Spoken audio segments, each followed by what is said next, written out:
കുറേ കഴിഞ്ഞപ്പോൾ സാറായിക്കും അബ്രഹാമിൻ്റെ അകത്തും ഒരു ഡിപ്രഷൻ ഉണ്ടായി. എന്താ ഡിപ്രഷൻ ചോദിച്ചു കഴിഞ്ഞാൽ, ഞാൻ കുഞ്ഞുങ്ങളെ കിട്ടുന്നില്ല. പക്ഷേ ദൈവം അവരോട് എന്താ സംസാരിച്ചത്? ഞാൻ നിന്നെ അനുഗ്രഹിക്കും, ഞാൻ നിന്നെ വർദ്ധിപ്പിക്കും എന്നൊക്കെ ദൈവം, നീ അനേക ജാതികൾക്കൊരു അനുഗ്രഹമാകുമെന്നതിൻ്റെ ഒക്കെ ദൈവം പറഞ്ഞതാണ്. ഇതെല്ലാം ആത്മാവിൽ അവരെന്ത് ചെയ്തതാണ്? സ്വീകരിച്ചതാണ്. പക്ഷെ ഇവരുടെ ജഡം, ഇതാ ശ്രദ്ധിച്ചോണേ, എവിടെയാണ് നമ്മൾ ബ്ലോക്കായി നിൽക്കുന്നത്, എവിടെയാണ് നമ്മൾ ക്ലിയർ ചെയ്യേണ്ടത്, എങ്ങനെയാണ് സ്വർഗീയ കാര്യങ്ങളിലേക്ക് നമുക്ക് ആക്സസ് ചെയ്യുവാൻ കഴിയുന്നത് എന്നുള്ളത് കറക്റ്റായിട്ട് എഴുതിയേക്കുന്നൊരു വാക്യമാണ്. സാറായി എന്ത് ചെയ്തു?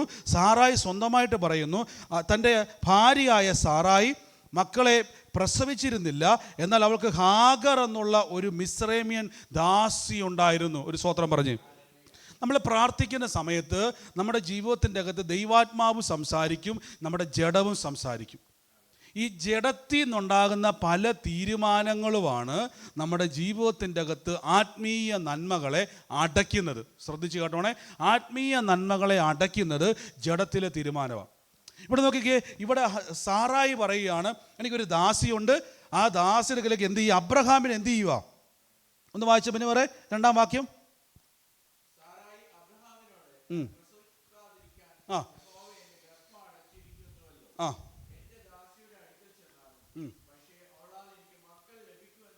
ആമേൻ. ഇത് എവിടുന്ന് വന്ന ചിന്തയാ? ജഡത്തിൽ നിന്ന്. ഇപ്പൊ ആത്മാവിന്റെ ചിന്ത എന്തുവാ? സാറായി ഗർഭം ധരിച്ചൊരു മകനെ ഇവർ പ്രാർത്ഥിക്കുന്നുണ്ട്, ഇവർ വചനമേറ്റ് പറയുന്നുണ്ട്, ദൈവസന്നിധിയിൽ എല്ലാം ചെയ്യുന്നുണ്ടെങ്കിലും ജഡത്തിൻ്റെ അകത്ത് ഒരു ചിന്ത ക്രിയേറ്റ് ചെയ്തു. ദൈവം എനിക്ക് എൻ്റെ ഗർഭപാത്രത്തെ അടച്ചിരിക്കുന്നു, അതുകൊണ്ട് എൻ്റെ ദാസിയിൽ നിന്നും അബ്രഹാമിന് ഒരു തലമുറയെ ലഭിക്കേണ്ടതിന് സാറായി എന്ത് ചെയ്തു? അബ്രഹാമിനെ പുഷ് ചെയ്യാൻ തുടങ്ങി. ഒരു ഹല്ലേലൂയ പറഞ്ഞാട്ടെ. ഇനി ശ്രദ്ധിച്ചിരുന്നോണേ, നമ്മൾ പ്രാർത്ഥിക്കുന്ന സമയത്ത് ദൈവത്തിൻ്റെ പരിശുദ്ധ ആത്മാവ് നിങ്ങളോട് ഇടപെടുന്നുണ്ട്. ഒരു സ്തോത്രം പറഞ്ഞാട്ടെ.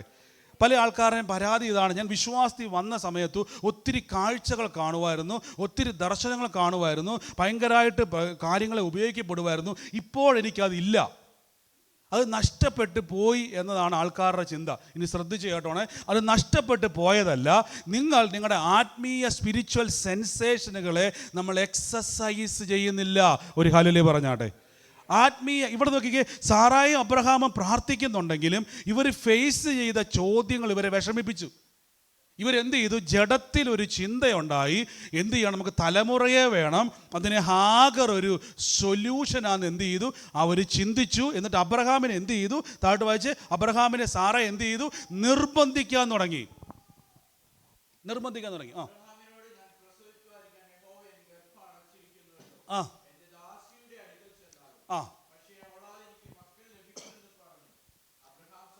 ഇത് നോക്കിക്കേ, ഇവിടെ ഒരു കമ്മ്യൂണിക്കേഷൻ നോക്കിയാൽ മതി. സാറായുടെ ഉള്ളത്തിൽ നിന്നും പറയുന്നു, യഹോവ എനിക്കൊരു കൊച്ചിനെ തരാൻ വേണ്ടി പോവാ. ആരിലൂടെ? ഹാഗറിലൂടെ ഒരു കൊച്ചിനെ ലഭിക്കാൻ വേണ്ടി പോവാന്ന് സാറായുടെ ഉള്ളത്തിൽ വന്നിട്ട് സാറായി വിശ്വാസിയായ അബ്രഹാമിനെ ഫോഴ്സ് ചെയ്യുവാൻ തുടങ്ങി. നോക്കിക്കേ, അപ്പൊ ഈ ഫോഴ്സ് ചെയ്യുമ്പോൾ അബ്രഹാം എന്തായിരുന്നു പറയേണ്ടത്? കർത്താവ് നമ്മളോട് പറഞ്ഞിരിക്കുന്നത് നീ ഗർഭം ധരിക്കുമെന്നാ. സ്വതന്ത്രം പറഞ്ഞേ. കർത്താവ് പറഞ്ഞിരിക്കുന്നത് നിന്നിലൂടെ തലമുറ ഉണ്ടാകുമെന്നാ. പക്ഷെ പകരം അബ്രഹാം എന്ത് ചെയ്തു? സാറയുടെ വാക്കിനെ വിധേയപ്പെട്ടു. ഒരു ഹല്ലേലൂയ പറഞ്ഞാട്ടെ. ഇതുകൊണ്ടാണ് റോമർക്കെഴുതിയ ലേഖനത്തിൽ പൗലോസ് പറയുന്നത്, നമ്മുടെ ശരീരത്തെ എന്ത് ചെയ്യണം? യാഗമാക്കണം. എന്താ യാഗം എന്ന് പറഞ്ഞാൽ? നമ്മൾ സാക്രിഫൈസ് ചെയ്യും അല്ലേ? ഇനി നമുക്ക് മത്തായിയുടെ സുവിശേഷം എടുക്കണ്ട, 16-ാമത്തെ വാക്യം, 26-ന്റെ 40-ാമത്തെ വാക്യം. ഇല്ലാണ്ടി അത് ഇംഗ്ലീഷ് ഒന്ന് വായിക്കാവോ? 26:40 മത്തായിയുടെ സുവിശേഷം 26-ാം അധ്യായത്തിൻ്റെ 40-ാമത്തെ വാക്യം. ഒരാളത് ഇംഗ്ലീഷ് വായിച്ചേ, ഒന്ന് വായിച്ചേ.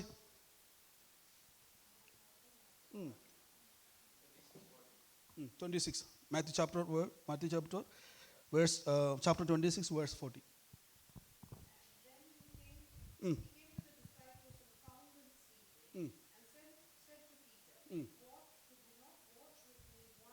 നോക്കിക്കേ, എത്ര നേരമാണ് പ്രാർത്ഥിക്കാൻ പറഞ്ഞേക്കുന്നത്? ഒരു ഹല്ലേലൂയ പറഞ്ഞേ. നമ്മുടെ മലയാളത്തിൽ പലപ്പോഴും ഈ നാഴിക എന്ന് പറയുമ്പോൾ പല ആൾക്കാർ ചിന്തിക്കുന്നത് ചില കുറച്ച് സമയമെന്ന്. യേശു പറയുകയാണ് 1 മണിക്കൂർ. അപ്പോൾ എൻ്റെ ഒരു ചിന്തയാണ്, ശരിക്കും പറഞ്ഞാൽ ശിഷ്യന്മാരുടെ ഭാഗത്ത് ചിന്തിച്ച് നോക്കി, യേശുക്രിസ്തു റെസ്റ്റ് ഇല്ലാതെ രാവിലെ മുതൽ ഇവരെ കൊണ്ടു നടക്കുക. ആകെ ഉറങ്ങാൻ കിട്ടിയ ഒരു ടൈമാണ് ഈ സമയം. യേശു പറയുകയാണ് 1 മണിക്കൂർ എൻ്റെ കൂടെ ഒന്ന് പ്രാർത്ഥിപ്പാൻ. ഞാൻ ചോദിച്ചോട്ടെ, ശിഷ്യന്മാർ ടയേർഡാണോ അല്ലയോ? ആണോ അല്ലയോ? ടയേർഡാണ്. അവർ മടുത്ത് നോക്കിക്കുക. അവരുടെ ബൈബിളിൽ പറഞ്ഞ അവരുടെ ഉറക്കം നിമിത്തം, ഉറക്കത്തിൻ്റെ കാഠിന്യം നിമിത്തം, തൊട്ടുമുടുത്ത വാക്യത്തിൽ പറഞ്ഞ നാട്ടു വായിച്ച് അവരുടെ കണ്ണുകൾ അടഞ്ഞു പോയെന്നാണ് പറഞ്ഞത്. ആ ആ ആ കണ്ടോ? ശ്രദ്ധിച്ച് ഇവിടെ നല്ലതായിട്ട് നോക്കിയാണ്. ഇപ്പം എന്താണ് യാഗമെന്ന് പറഞ്ഞാൽ? ടയേർഡാണ്, ക്ഷീണിച്ചിരിക്കുവാണ്, മടുത്തിരിക്കുവാണ്. പക്ഷെ യേശു പറയുകയാണ് 1 മണിക്കൂറും കൂടെ. കംഫർട്ട് സോൺ അല്ല കേട്ടോ. രാവിലെ എണീറ്റ് ഫ്രഷ് ആയിട്ട് ബ്രേക്ക്ഫാസ്റ്റ് കഴിച്ച് റെഡി ആയിട്ട് പ്രാർത്ഥനയ്ക്ക് നിൽക്കുവല്ല, ടയേർഡാണ്.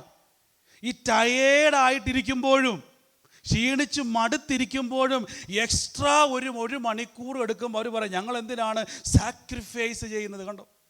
ഒരു ഹല്ലേലൂയ പറഞ്ഞാട്ടെ. അപ്പം നമ്മൾ എന്തിനാ ഈ യാഗമെന്ന് പറഞ്ഞാൽ സാക്രിഫൈസ് ആണ്. നമ്മൾ എന്ത് ചെയ്യാണ്? ബൈബിളിൽ പറഞ്ഞ നമ്മുടെ ശരീരത്തെ നമ്മൾ എന്ത് ചെയ്യുന്നു? കർത്താവ് പറയുക പത്രോസേ ഇപ്പം നീ പ്രാർത്ഥിക്കാവോ? പത്രോസ് പറയുന്നു, ഞാൻ ടയേർഡാണ്. ഇങ്ങനെ ടയേർഡായിരിക്കുമ്പോഴും നമ്മൾ പ്രാർത്ഥിക്കുന്നതിനെയാണ് യാഗമെന്ന് പറയുന്നത്. ഒരു ഹല്ലേലൂയ പറഞ്ഞാട്ടെ. അപ്പോൾ ഇതിൻ്റെ പ്രാധാന്യം പുതിയ നിയമത്തിൽ എന്താണ്? നമ്മൾ ഉപവസിക്കാറുണ്ട് അല്ലേ? ഫാസ്റ്റിംഗ് എന്ന് പറയുന്നത് യഥാർത്ഥത്തിൽ നമ്മൾ ആഹാരമൊക്കെ വെടിഞ്ഞ് ദൈവസന്നിധിയിൽ എന്തെങ്കിലും കിട്ടാൻ വേണ്ടിയല്ല, ദൈവത്തോട് പറ്റിയിരിക്കുക. അപ്പോൾ എങ്ങനെയാണ് ഉപവസിക്കുമ്പോൾ എന്താ സംഭവിക്കുന്നത്? നമ്മളെ തന്നെ നമ്മൾ എന്ത് ചെയ്യുക? സാക്രിഫൈസ് ചെയ്യുക അല്ലേ? നമ്മളെ തന്നെ നമ്മൾ യാഗമാക്കുക. കാര്യം നമുക്ക് വിശപ്പുണ്ട്, ദാഹമുണ്ട്, ജോലിക്ക് പോകണം, സമയമൊക്കെ മാറ്റിവെച്ച് നമ്മുടെ എല്ലാ ഇഷ്ടങ്ങളും മാറ്റിവെച്ച് നമ്മളെ തന്നെ യാഗമാക്കുവാണ്. നമ്മുടെ ദേഹിയെ നമ്മൾ എന്ത് ചെയ്യാണ്? യാഗമാക്കുമ്പോൾ യേശു പറയുക, അങ്ങനെ ചെയ്താൽ പരീക്ഷയിൽ അകപ്പെടാതിരിപ്പാൻ ഉണർന്നിരുന്ന് എന്ത് ചെയ്യണം? ഒരു ഹല്ലേലൂയ പറഞ്ഞാട്ടെ. ഇപ്പോൾ പുതിയ നിയമത്തിലേക്ക് വരുമ്പോൾ കുറച്ചുകൂടെ സ്ട്രിക്റ്റ് ആണ്. നിങ്ങൾ 1 മണിക്കൂറെങ്കിലും എന്ത് ചെയ്യണം? ഏറ്റവും കുറഞ്ഞത് ദിവസവും പ്രാർത്ഥിക്കണം. ഒരു ഹല്ലേലൂയ പറഞ്ഞാട്ടെ. 1 മണിക്കൂറെങ്കിലും നമ്മൾ എക്സ്ട്രാ പ്രാർത്ഥിക്കുന്നതെല്ലാം നമ്മുടെ യാഗമാണ്. എന്തിനാണ് ഈ യാഗമെന്ന് ഞാൻ പറഞ്ഞു തരാം. അബ്രഹാമിൻ്റെ അകത്തേക്കൊരു ചിന്ത, സാറയുടെ അകത്തേക്കൊരു ചിന്ത വന്നു, നമുക്കൊരു കുഞ്ഞിനെ ലഭിക്കുന്നില്ല, യഹോവ എൻ്റെ ഉദരം അടച്ചിരിക്കുന്നു. ഉടനെ സാറാമിച്ച് പറഞ്ഞു, നമുക്കൊരു കാര്യം ചെയ്യാം, ഹാഗറിൻ്റെ അടുക്കലേക്ക് പോകാം, ഹാഗർ നിമിത്തം ഒരു കുഞ്ഞിനെ കിട്ടും. ഇങ്ങനെ ഫോഴ്സ് ചെയ്തപ്പോൾ അബ്രഹാം പറയേണ്ടത് എന്തായിരുന്നു? ഞാൻ പോകത്തില്ല. ഒരു ഹോത്രം പറഞ്ഞാട്ടെ, ഞാൻ പോകത്തില്ല. നമ്മൾ പറയുന്ന നോ പോലും ഒരു യാഗം. സ്വത്രം പറഞ്ഞാട്ടെ. ഇതാണ് റോമർക്ക് എഴുതിയ ലേഖനത്തിൽ 12-ാം അധ്യായത്തിൻ്റെ 2 പറയുന്നു, ഈ ലോകത്തിന് അനുരൂപരാകാതെ. ഇനി 1-2 വായിച്ചു, 12-1-2 വായിച്ചു.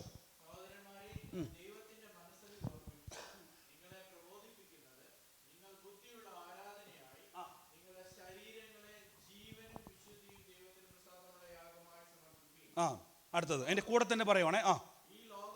ഈ ലോകത്തിന് എന്ത് ചെയ്യരുത്? ശ്രദ്ധിച്ചു നോക്കിയേ, സാറായിക്ക് എന്താ സംഭവിച്ചത്? ഈ ലോകത്തോട് സാറായി അറ്റാച്ച്ഡായി. സാറായി പറയുകയാണ്, നോക്കിക്കേ, ദൈവം എൻ്റെ ഉദരത്തെ അടച്ചു. അപ്പം ഈ ലോകപ്രകാരം ഒറ്റ സൊല്യൂഷനേ ഉള്ളൂ.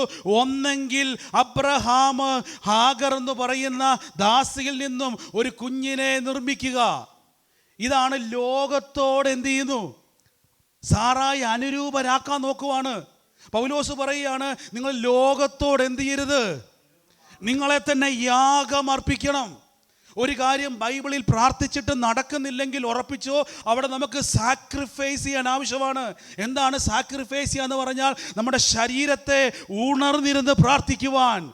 എന്താ പ്രാർത്ഥന എന്ന് പറഞ്ഞാൽ? പരീക്ഷ വരുന്നത് അപ്പോഴാണ്. നമ്മുടെ ജീവിതത്തിൽ എപ്പോഴാണ് പരീക്ഷ വരുന്നറിയാവോ? പിശാചിൻ്റെ ഏറ്റവും വലിയ തന്ത്രം നോക്കിയേ. മത്തായിയുടെ സുവിശേഷത്തിൽ യേശുവിനെ 1-ാം ദിവസം പരീക്ഷിച്ചില്ല, 2-ാം ദിവസം പരീക്ഷിച്ചില്ല, 40 ദിവസം യേശു ഉപവസിച്ചുകൊണ്ട് പറഞ്ഞപ്പോൾ പരീക്ഷിച്ചില്ല.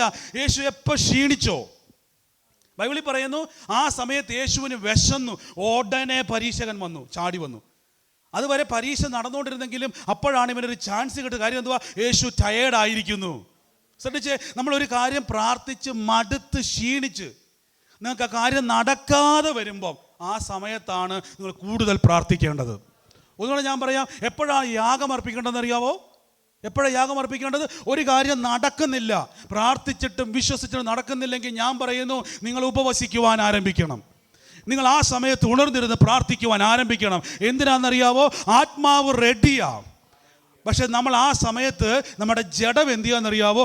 ഏതൊക്കെയോ ഹാഗറുമാരുടെ കയ്യിലേക്ക് പോയിക്കൊണ്ടിരിക്കുക. നമ്മൾ പോലും അറിയാതെ ഈ ലോകത്തോട് നമ്മൾ അറ്റാച്ച് ചെയ്യാൻ നോക്കുക, അഡ്ജസ്റ്റ് ചെയ്യാൻ നോക്കുക.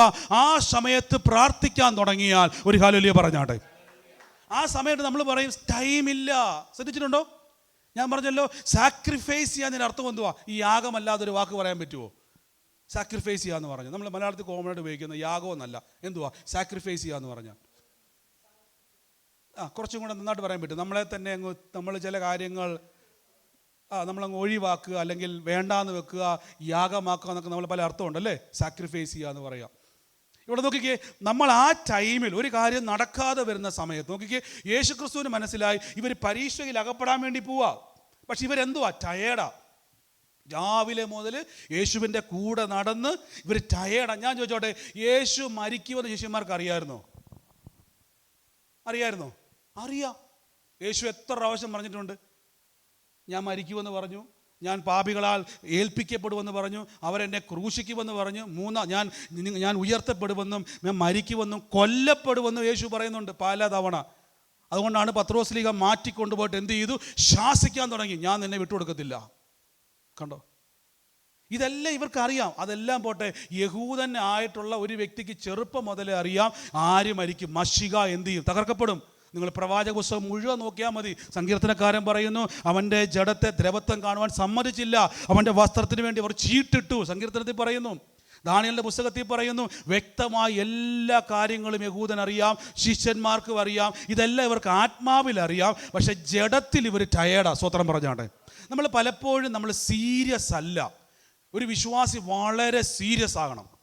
നമുക്ക് ജീവിതത്തിൽ ഒരു കാര്യം നടക്കാതെ വരുന്നുണ്ടെങ്കിൽ അതിൻ്റെ പിന്നിൽ എന്താണ് അതിൻ്റെ കാരണമെന്ന് തിരിച്ചറിയുവാൻ നിങ്ങൾ ഉണർന്നിരുന്ന് പ്രാർത്ഥിക്കണം. ഒരു ഹല്ലേലൂയ പറഞ്ഞാട്ടെ. ഇവിടെ റോമാലേഖനം 12 പൗലോസ് പറയുകയാണ്,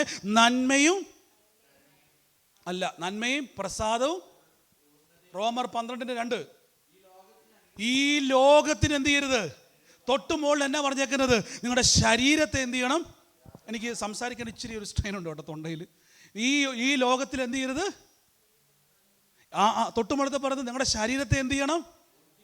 ബുദ്ധിയുള്ള ആരാധന. അതിൻ്റെ അർത്ഥം എന്തുവാ? അതിൻ്റെ ഇംഗ്ലീഷ് ഒന്ന് വായിക്കാവോ?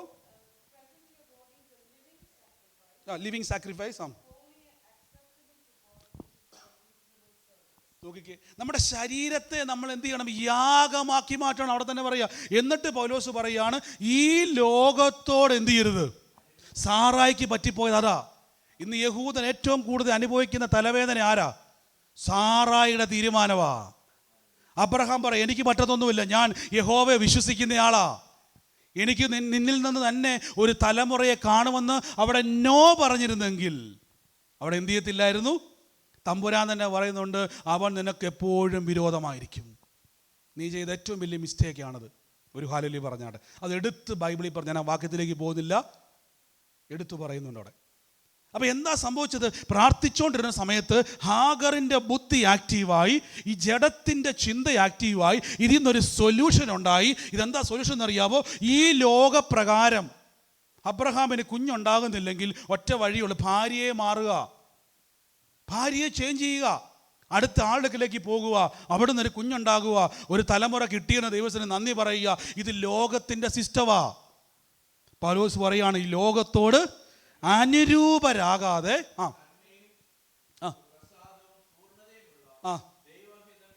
ദൈവഹിതം അറിയണം. ഒരു ഹല്ലേലൂയ പറഞ്ഞാട്ടെ. ദൈവഹിതം എന്നാന്ന് ആദ്യം മനസ്സിലാക്കണം. അത് നടക്കുന്നില്ല എങ്കിൽ യേശു പറയുന്നു, പരീക്ഷയിൽ അകപ്പെട്ടു പോകും. അകപ്പെടാതിരിപ്പാൻ. ഇതാണ് പത്രോസ്ലീഹ പറഞ്ഞേക്കുന്നത്. എന്ത് ചെയ്യുന്നത്? ഈ അലറുന്ന സിംഹം എന്ന പോലെ, നമ്മുടെ പ്രതിയോഗിയായ പിശാച് അലറുന്ന സിംഹം എന്ന പോലെ ആരെ വിഴുങ്ങേണ്ടു. അപ്പം എന്ത് സംഭവിക്കാൻ സാധ്യതയുണ്ട്? ഹാഗറിന് പറ്റിയ സാറായിക്ക് പറ്റിയ മിസ്റ്റേക്കുകൾ വിശ്വാസിക്ക് പറ്റാൻ സാധ്യതയുണ്ട്. വിശ്വാസി വളരെ ശ്രദ്ധിക്കണം.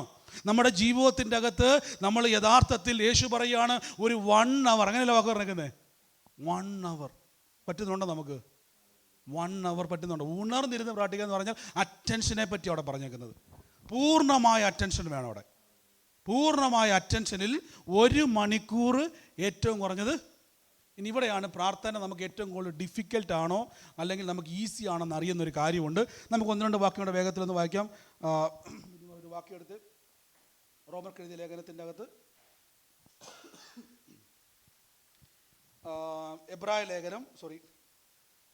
റോമർക്ക് എഴുതിയ ലേഖനം തന്നെ അതിൻ്റെ 8-ാം അധ്യായത്തിൻ്റെ 26 വരാമോ?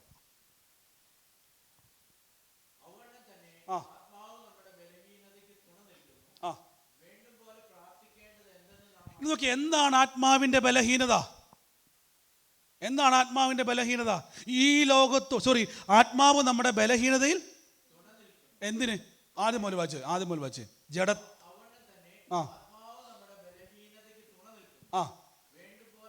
അപ്പൊ എവിടെയാ ബലഹീനത ഉള്ളത്? ആത്മാവിലാണോ? ആത്മാവ് ഒരുക്കമുള്ളത്, ജഡം എവിടെയുള്ളത്?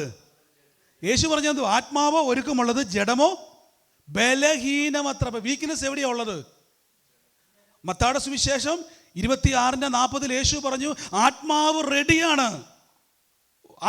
റെഡിയാണ്. ഇസ്ഹാക്കിനെ കിട്ടുമോ? ആത്മാവ് പറയും ഉറപ്പായും കിട്ടും. പക്ഷെ ജഡം പറയുന്നു യഹോവ എൻ്റെ ഉദരം അടച്ചിരിക്കുന്നു. ജഡം പറയുന്നു ഹാഗറിലൂടെ കിട്ടും. ആത്മാവ് പറയുന്നു ആ സാറയിലൂടെ കിട്ടും. യേശു പറയുന്നു ആത്മാവ് ഒരുക്കമുണ്ട്, പക്ഷെ ജഡത്തിൽ എന്തുണ്ട്? ജഡമോ ബലഹീനം. അപ്പം റോമർക്ക് ലേഖനം 8:26 പറയുന്നു ആത്മാവ് നമ്മുടെ. അപ്പൊ എവിടെയാ ബലഹീനത? ജഡത്തിൻ്റെ. അപ്പൊ ജഡത്തിൻ്റെ ബലഹീനത എന്താന്ന് ചോദിച്ചു കഴിഞ്ഞാൽ ഈ ലോകത്തോട് അനുരൂപരാകുന്ന ഒരു ചിന്ത മണ്ഡലം ജഡത്തിനുണ്ട്. ദൈവഹിതത്തിന് പുറകോട്ട് പോകുന്ന സൊല്യൂഷനുകളെ പറഞ്ഞു കൊടുക്കുന്ന ഒരു പരിപാടി ജഡത്തിനുണ്ട്. ഒരു സ്വതന്ത്രം പറഞ്ഞാട്ടെ. അപ്പം ഇതിന് സാധ്യത ഉള്ളത് കൊണ്ട് പരിശുദ്ധാത്മാവ് എന്ത് ചെയ്യുകയാണ്? നമ്മുടെ ബോഡീനെ ഏറ്റെടുക്കുക. എന്തിനാ ഏറ്റെടുക്കുന്നത്? വായിച്ചോ.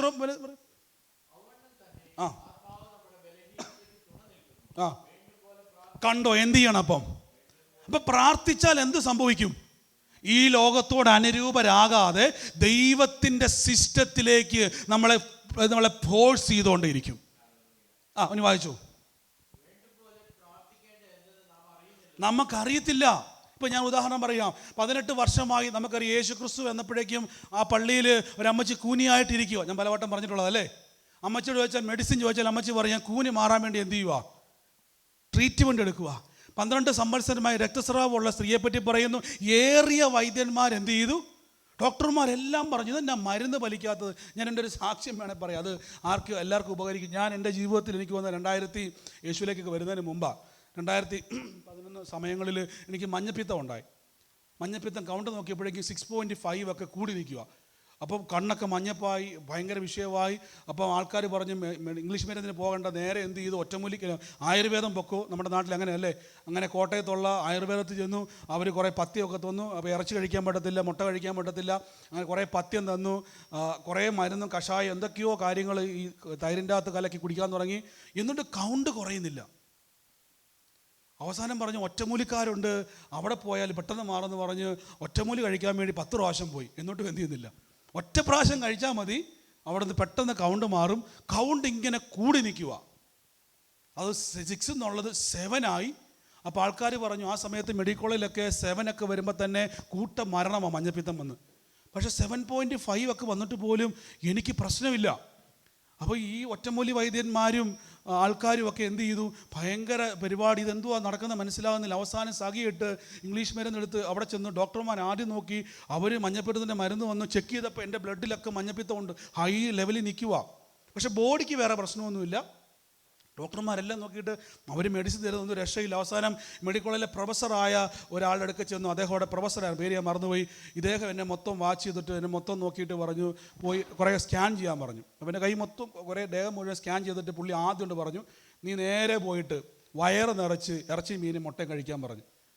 അപ്പം ഞങ്ങൾ ചോദിച്ചു സാറിന് മഞ്ഞപ്പിത്തം വന്നാൽ ഇത് കഴിക്കാൻ പറ്റത്തില്ലെന്നല്ലേ പറഞ്ഞു.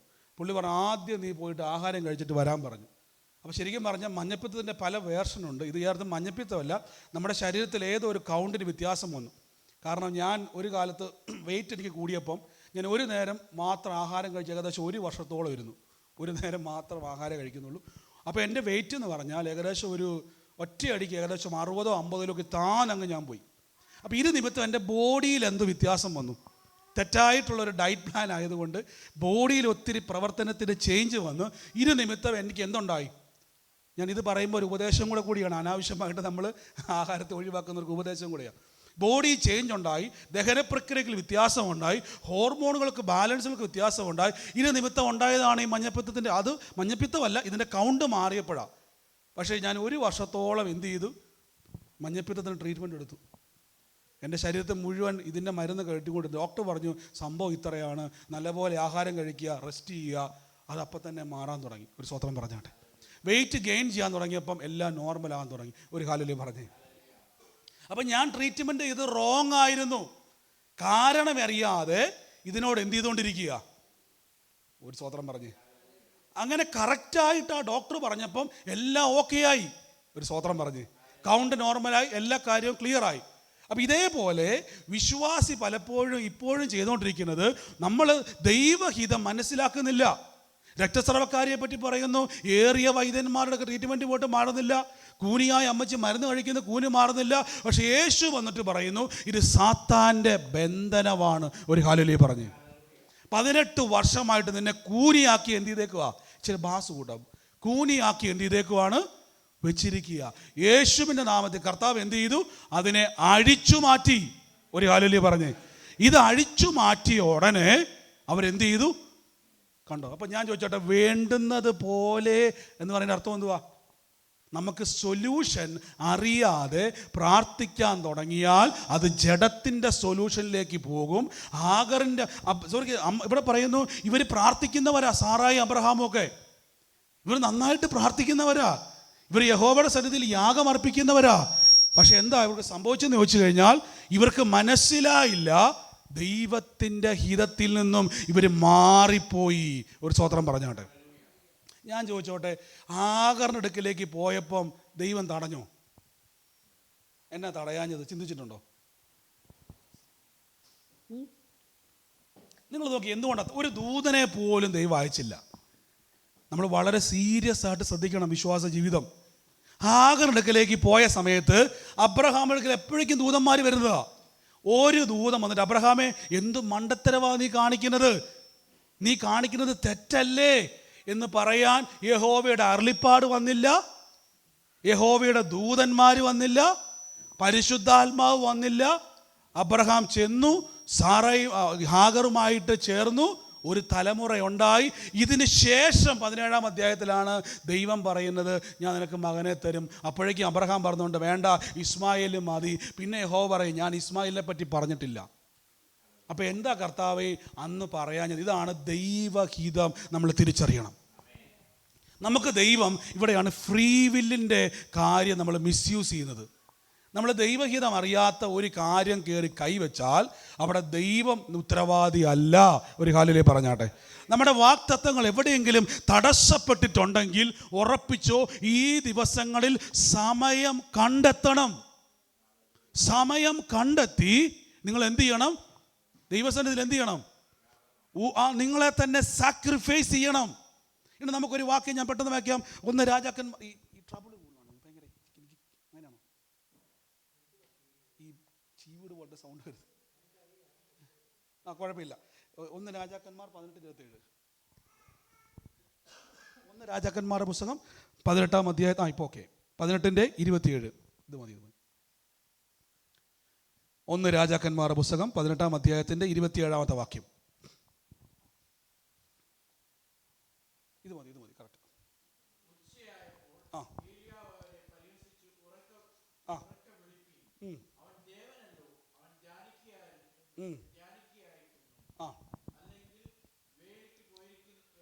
ആമേൻ. ഇവിടെ നോക്കിക്കേ, ഈ നമുക്കറിയാം കർമ്മേൽ പർവ്വതത്തിൽ ബാലിൻ്റെ പ്രവാചകന്മാരെല്ലാം വിളിച്ചു കൂട്ടി, ജനമെല്ലാം അവിടെയുണ്ട്. നമുക്ക് ഈ സന്ദർഭം മൊത്തം കാണാപ്പാടമാണ്.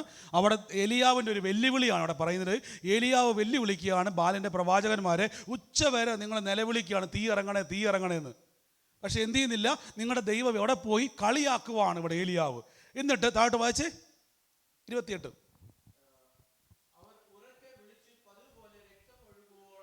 അവർ ദേഹത്തിൽ നിന്ന് രക്തമെല്ലാം പൊടിഞ്ഞ് ബാലേ തീ ഇറക്കണമേ തീ ഇറക്കണമേ തീ ഇറക്കണേ എന്നൊക്കെ പറഞ്ഞിട്ട് പോലും ഇറക്കുന്നില്ല. അവസാനം 29.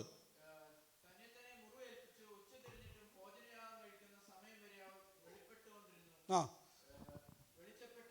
ആ ആ. ഇനി ശ്രദ്ധിച്ചോണം, ഇവിടെ മുതലാണ് ഒരു വ്യക്തിയുടെ ജീവിതത്തിൽ നമ്മൾ ഏറ്റവും കൂടുതൽ ശ്രദ്ധിക്കേണ്ടത്. വായിച്ചു. സർവ്വജനവും ഏലിയാവിന്റെ അടുക്കിലേക്ക് വന്നു. നോക്കിക്കേ, ഇനി ശ്രദ്ധിച്ചോണം. ആദ്യം ഏലിയാവ് ഇടിഞ്ഞു കിടന്ന, നമ്മൾ ആദ്യം തുടങ്ങിയത് എവിടെ നിന്നാണ്? നമ്മുടെ ശരീരത്തെ എന്ത് ചെയ്യണം? ഒരു ഹല്ലേലൂയ പറഞ്ഞേ. അപ്പൊ ഇടിഞ്ഞു കിടന്ന യാഗപീഠം ആദ്യം എന്ത് ചെയ്തു? നന്നാക്കി. പറഞ്ഞു. ആ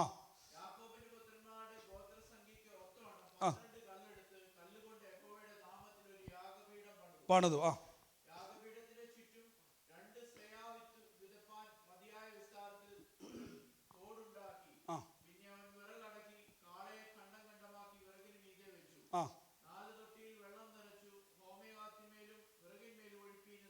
നിങ്ങൾ നോക്കിക്കേ, ഇവിടെയാണ് പ്രാർത്ഥിക്കുന്നവന്റെ കോൺഫിഡൻസ്. ഒരു ഹല്ലേലൂയ പറഞ്ഞേ. ഏലിയാവ് ആദ്യം ചെയ്തത് ഓടിച്ചെന്ന് യഹോവ തീ ഇറക്കാൻ പറഞ്ഞില്ല, പകരം ഒരു ഇടിഞ്ഞു കിടന്ന യഹോവയുടെ യാഗപീഠം പണിതു. ഒരു ഹല്ലേലൂയ പറഞ്ഞാട്ടെ. നമ്മൾ ആദ്യം ശ്രദ്ധിക്കേണ്ടത്, നമ്മൾ ആദ്യം ദൈവസന്നിധിയിലേക്ക് വരുമ്പോൾ പൗലോസ് പറയുന്നു, നമ്മുടെ ശരീരത്തെ യാഗമർപ്പിക്കണം. നമ്മൾ ടയേർഡ് ആണെങ്കിലും നമ്മൾ എന്ത് ചെയ്യണം? നമ്മളെ തന്നെ പുഷ് ചെയ്യണം. ഒരു സ്വത്രം പറഞ്ഞാട്ടെ. നമ്മളെ തന്നെ പുഷ് ചെയ്യണം. ഇവിടെ യാഗമെന്ന് പറഞ്ഞാൽ ഒരു നോർമൽ കാര്യമല്ല. യാഗമെന്ന് പറഞ്ഞാൽ അവിടെ ഒരു വില കൊടുക്കുവാണ്. നോക്കിക്കേ, അവിടെ അതിലെല്ലാം നടന്നുകൊണ്ടിരുന്ന ഒരു കാള, അതിനെ ഓടിച്ചിട്ട് പിടിച്ച് അതിനെ കൊന്ന് അതിനെ കണ്ണമാക്കി യാഗപീഠത്തിൻ്റെ മേൽ കൊണ്ടുവച്ചു. ഒരു സാക്രിഫൈസിന് വേണ്ടി എന്ത് ചെയ്തു? അതിനെ അവിടെ കൊണ്ടുവച്ചിട്ട് വിറക് വെച്ചു. ഇനി ശ്രദ്ധിച്ചോണേ, യാഗപീഠം പണിതവൻ്റെ ധൈര്യം കണ്ടോണം. എന്നെ വായിച്ചിന് 3 പ്രാവശ്യം തൊട്ടിയിൽ വെള്ളമെടുത്ത് വിറക് നനച്ചു. ഞാൻ ചോദിച്ചോട്ടെ, നമ്മുടെ നാട്ടിൽ നനഞ്ഞ വിറകാണോ കത്തുന്നത്, ഉണങ്ങിയ വിറകാണോ കത്തുന്നത്? ഇവിടെ ഏലിയാവ് എന്ത് ചെയ്തു? തൊട്ടിക്കകത്ത് വെള്ളം കൊണ്ടുവന്ന് യാഗപീഠത്തിലെ മൃഗത്തിൻ്റെ മേലും വിറകത്തിൻ്റെ മേലും 3 പ്രാവശ്യം വെള്ളമൊഴിച്ചു. ബാലിൻ്റെ പ്രവാചകന്മാർ പറയുമായിരിക്കും, ഇവിടെ ഉണങ്ങിയ വിറക് കത്തിക്കാൻ നോക്കിയിട്ട് പറ്റുന്നില്ല. ഏലിയാവ് എന്ത് ചെയ്യുക? ഉള്ള ഉണങ്ങിയ വിറക് നനച്ചു. 1 അല്ല 3 വട്ടം ചെയ്തു. ഇനി വായിച്ചേ. ഒഴിച്ച്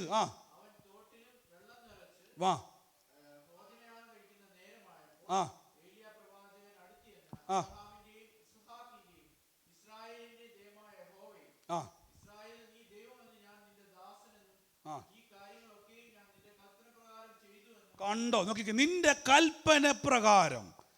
അപ്പൊ ഈ യാഗം കഴിഞ്ഞാൽ അതിൻ്റെ അർത്ഥം ദൈവത്തിൻ്റെ ഹിതം നമ്മുടെ മനസ്സിലേക്ക് വരണം. ഒരു ഹല്ലേലൂയ പറഞ്ഞാട്ടെ. പ്രാർത്ഥിക്കാൻ വേണ്ടി ഇരിക്കുമ്പോൾ ബൈബിള് തുറന്നിട്ട് നമുക്ക് ടയേർഡ് ആണെങ്കിലും പരിശുദ്ധാത്മാവേ എനിക്ക് ഉണർന്നിരുന്ന് പ്രാർത്ഥിപ്പാൻ ശക്തി തരണം. ജോലി ഉണ്ടെങ്കിൽ ലീവ് എടുക്കണം. നോക്കിക്കേ, ഉണർന്നിരുന്ന് ഞാൻ കഴിഞ്ഞ ദിവസമൊക്കെ വളരെ ടയേർഡായിരുന്നു. എനിക്ക് സത്യം പറഞ്ഞാൽ ഒന്ന് ഇരിക്കാൻ വേണ്ടി ഞാൻ ഭയങ്കരമായിട്ട് ആഗ്രഹിച്ചു. പക്ഷേ എൻ്റെ ഉള്ളത്തിലൊരു പ്രേരണ, പ്രാർത്ഥിക്കണം രാത്രി സമയങ്ങളിൽ. അതുകൊണ്ട് ഞാൻ ഉറങ്ങിയില്ല. ഞാൻ അങ്ങോട്ടും ഇങ്ങോട്ടും നടക്കാൻ, ഉറക്കം വന്നതുകൊണ്ട് ഇരുന്നാൽ ഉറങ്ങുമെന്ന് അറിയാവുന്നത് കൊണ്ട് ഞാൻ നടക്കാൻ തുടങ്ങി. ഞാൻ അങ്ങോട്ടും ഇങ്ങോട്ടും ജോലി സ്ഥലത്ത് നടക്കാൻ തുടങ്ങി. അങ്ങോട്ടും ഇങ്ങോട്ടും നടന്ന് എനിക്ക് വേണമെങ്കിൽ ഇരുന്ന് ഉറങ്ങാം. പക്ഷേ എൻ്റെ മനസ്സിലൊരു പ്രഷർ ഉണ്ടാകുക, ഉണർന്നിരുന്ന് പ്രാർത്ഥിക്കുക. പക്ഷേ എൻ്റെ ബുദ്ധി പറയുക, ആകെ കിട്ടുന്ന സമയമല്ലേ, ഇരുന്നുറങ്ങ്. നല്ല കാര്യമാണ്. പക്ഷേ ഇതൊരു യാഗമാണെന്ന് എനിക്ക് മനസ്സിലായി. യേശുവിന് അറിയാം ശിഷ്യന്മാർ ടയേർഡാണ്. യേശുവിനറിയാം അവർക്ക് ദാഹിച്ചു വലഞ്ഞ് എൻ്റെ കൂടെ യാത്ര ചെയ്തവരാണ്. ഇതവർക്കറിയാം, യേശുവിനറിയാം. എന്നിട്ടും യേശു പറയുകയാണ് 1 മണിക്കൂർ മാറ്റിവെക്ക്. ഇതൊരു യാഗമാ. സ്വത്രം പറഞ്ഞാട്ടെ. നമ്മളെ തന്നെ, നമ്മുടെ ശരീരത്തെ തന്നെ നമ്മൾ എന്ത് ചെയ്യുവാണ്? യാഗമകര്യം. ജഡത്തിൽ ബലഹീനതയുണ്ട്, തെറ്റായ തീരുമാനത്തിലേക്ക് പോകുവാൻ സാധ്യതയുണ്ട്, പരീക്ഷയിൽ അകപ്പെടാൻ സാധ്യതയുണ്ട്. ഇതിനെ നിങ്ങൾ യാഗമർപ്പിച്ചാൽ ദൈവഹിതം വെളിപ്പെട്ടു വരും. ഇനി വായിച്ചോ. എന്ത് ചെയ്തു അബ്രഹാം? 28 അല്ലേ? 29.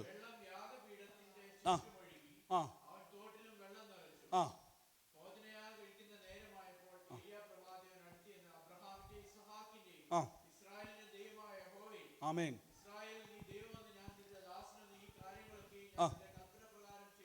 നിന്റെ കൽപ്പന പ്രകാരം, അതിൻ്റെ വാക്കിൽ നിന്നോണേ, ആ കൽപ്പന പ്രകാരമാണ് ഇതെല്ലാം. അതുകൊണ്ടാണ് കോൺഫിഡൻസ്. കണ്ടോ, യാഗപീഠത്തിൻ്റെ മേൽ വെള്ളം ഒഴിക്കാൻ കൊടുത്ത ധൈര്യം ഇതാണ്. നീ എൻ്റെ ദൈവമാണ്, ഞാൻ നിൻ്റെ ദാസനാണ്, ഇതെല്ലാം നിൻ്റെ കൽപ്പന പ്രകാരമാണ്. ഉണങ്ങിയ വിറകിൻ്റെ മേൽ വെള്ളം ഒഴിച്ചാൽ ഈ ഭൂലോകത്തിൽ കത്തത്തില്ല. പക്ഷെ എനിക്കൊരു ധൈര്യമുണ്ട്, നിൻ്റെ കൽപ്പന പ്രകാരമാണെങ്കിൽ അസാധ്യങ്ങൾ സാധ്യമാകും, നടക്കത്തില്ലാത്ത കാര്യങ്ങൾ നടക്കും, ഒരു വഴിയുമില്ലെങ്കിലും ഡോറുകൾ തുറന്നു വരും. ഇതാണ് കോൺഫിഡൻസ്. യാഗമർപ്പിച്ചാൽ നമ്മുടെ ജഡത്തിൽ, നമ്മുടെ ചിന്തയിൽ ധൈര്യമുണ്ടാകും. ദൈവം അത് തരുമെന്ന് ഉറപ്പുണ്ടാകും. അതുകൊണ്ടാണ് ഈ പ്രാർത്ഥിക്കുന്ന ആൾക്കാർക്ക് ഭയങ്കര ധൈര്യം. പ്രാർത്ഥിക്കുന്നവർക്ക്, ഞാൻ പണ്ട് റാംബാബു പാസ്റ്ററെ പറ്റി കേട്ടിട്ടുള്ളതാണ്, ഞാൻ നല്ല സാക്ഷ്യം പറഞ്ഞിട്ടുള്ളൂ അല്ലേ. കർണാടകയിൽ ഒരു കൺവെൻഷൻ നടന്ന സമയത്ത് ഈ നമ്മുടെ ഈ BJP-കാരായിട്ടുള്ള എന്തോ ഹിന്ദു പ്രവർത്തകർ എന്ത് ചെയ്തു, അവർ ഒരു വീൽ ചെയർ, വലിയ ചരിത്രമാണ് ഞാൻ ആ പേരങ്ങ് പറയുന്നത്, അവരെന്ത് ചെയ്തു, ഒരു വീൽ ചെയറിൽ ഒരു മനുഷ്യനെ, നടക്കാത്ത മനുഷ്യനെ എങ്ങാണ്ട് പൊക്കിക്കൊണ്ട് വന്നു.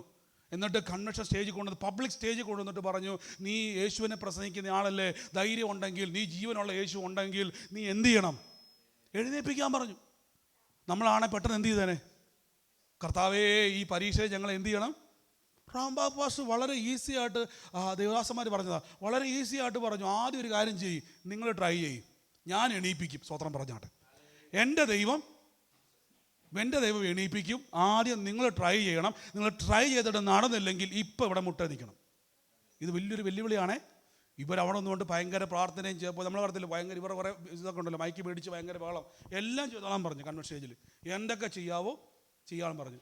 അവസാനം ഈ പുള്ളി എണീക്കത്തില്ല. പക്ഷേ റാംബാബു പാസ്റ്റർ എന്ത് ചെയ്തു, ചെന്നിട്ട് പറഞ്ഞു, യേശുവിൻ്റെ നാമത്തിൽ ഒറ്റ കൽപ്പന, വീൽ ചെയർ ഇരുന്നവൻ്റെ മേൽ തീ കത്തി, അവൻ ചാടി എണീറ്റു, അവൻ അങ്ങോട്ടും ഇങ്ങോട്ടും നടക്കാൻ തുടങ്ങി. ഒന്ന് ആലോചിച്ച് നോക്കിയേ, അസാധ്യമായ കാര്യമാണ്. പക്ഷേ ദൈവദാസൻ പറയുക, ആ പ്രാർത്ഥനയുടെ തലേദിവസം റാംബാബു പാസ്റ്റർ ഉറങ്ങിയില്ല. നീണ്ട 8 മണിക്കൂർ അന്യഭാഷയിൽ പ്രാർത്ഥിച്ചുകൊണ്ടിരിക്കുക. ഒരു രാത്രി മൊത്തം പ്രാർത്ഥിച്ചിട്ട് ഒരു വക ഒന്നും ആകെ കൂടി ആഹാരം കഴിച്ചിട്ട് നേരെ എന്ത് ചെയ്തു, കൺവെൻഷനിൽ വന്ന് നിൽക്കുക. അങ്ങനെ ഒരാളുടെ മുമ്പിൽ ദൈവം ഒരു കോൺഫിഡൻസ് കൊടുക്കും. ഇതാണ് ഏലിയാവ് പറയുന്നത്, കർത്താവേ നിന്റെ കൽപ്പന പ്രകാരമാണ് ഞാൻ ഈ യാഗം അർപ്പിച്ചിരിക്കുന്നത്. കണ്ടോ, സാക്രിഫൈസ് നടന്നാൽ ധൈര്യമുണ്ടാവും. നമുക്ക് പലപ്പോഴും വിശ്വാസത്തിൽ നമ്മൾ ക്ഷീണിക്കുന്നതിൻ്റെ ഒക്കെ കാരണം എന്താണെന്നറിയാവോ, നമ്മുടെ ശരീരത്തിൽ യാഗം നടക്കുന്നില്ല, നമ്മളെ തന്നെ യാഗമർപ്പിക്കുന്നില്ല. ഇതുകൊണ്ടാണ് പൗലോസ് പറഞ്ഞത്, പുതിയ നിയമത്തിലാണ് ഇത് പറയുന്നത്, നിങ്ങളെ തന്നെ യാഗമർപ്പിക്കണം. എന്താണെന്നറിയാവോ, ഈ ലോകത്തോട് അനുരൂപരാകാതിരിപ്പാൻ. ഒരു ഹല്ലേലൂയ പറഞ്ഞേ.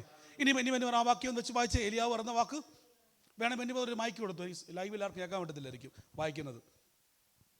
ഒരു വാക്ക് സിസ്റ്ററെ കൊടുത്തു.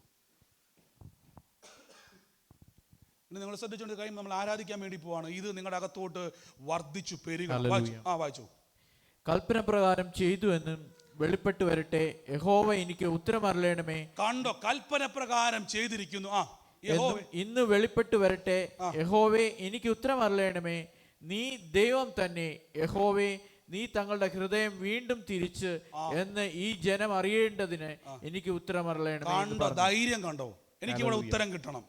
ആമേൻ. ഇതാണ് യാഗം നടന്നാൽ പിന്നെ നമുക്ക് ധൈര്യവാ.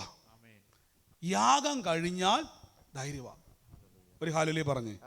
ഇതാണ് അതുകൊണ്ടാണ് യേശു പറഞ്ഞത്, ഈ ശിഷ്യന്മാർക്കെല്ലാം അറിയാം യേശു മരിക്കുമെന്നൊക്കെ ഇവർക്ക് ആത്മാവിൽ അറിയാം. അത് മാത്രമല്ല, യേശുവിൻ്റെ പ്രസംഗം തന്നെ അറിയാം, ഈ മന്ദിരം പൊളിപ്പിൻ. അത് പറയുന്നുണ്ട്. യേശു മരിച്ചതിന് ശേഷമാണ് അവർക്ക് മനസ്സിലായതെങ്കിലും അതിന് മുമ്പ് കർത്താവ് ഓർപ്പിക്കുന്നുണ്ട്, ഞാൻ മനുഷ്യപുത്രൻ പാപികളാൽ ക്രൂശിക്കപ്പെടുമെന്നും കൊല്ലപ്പെടുമെന്നും യേശു എടുത്തെടുത്തു പറയുന്നുണ്ട്.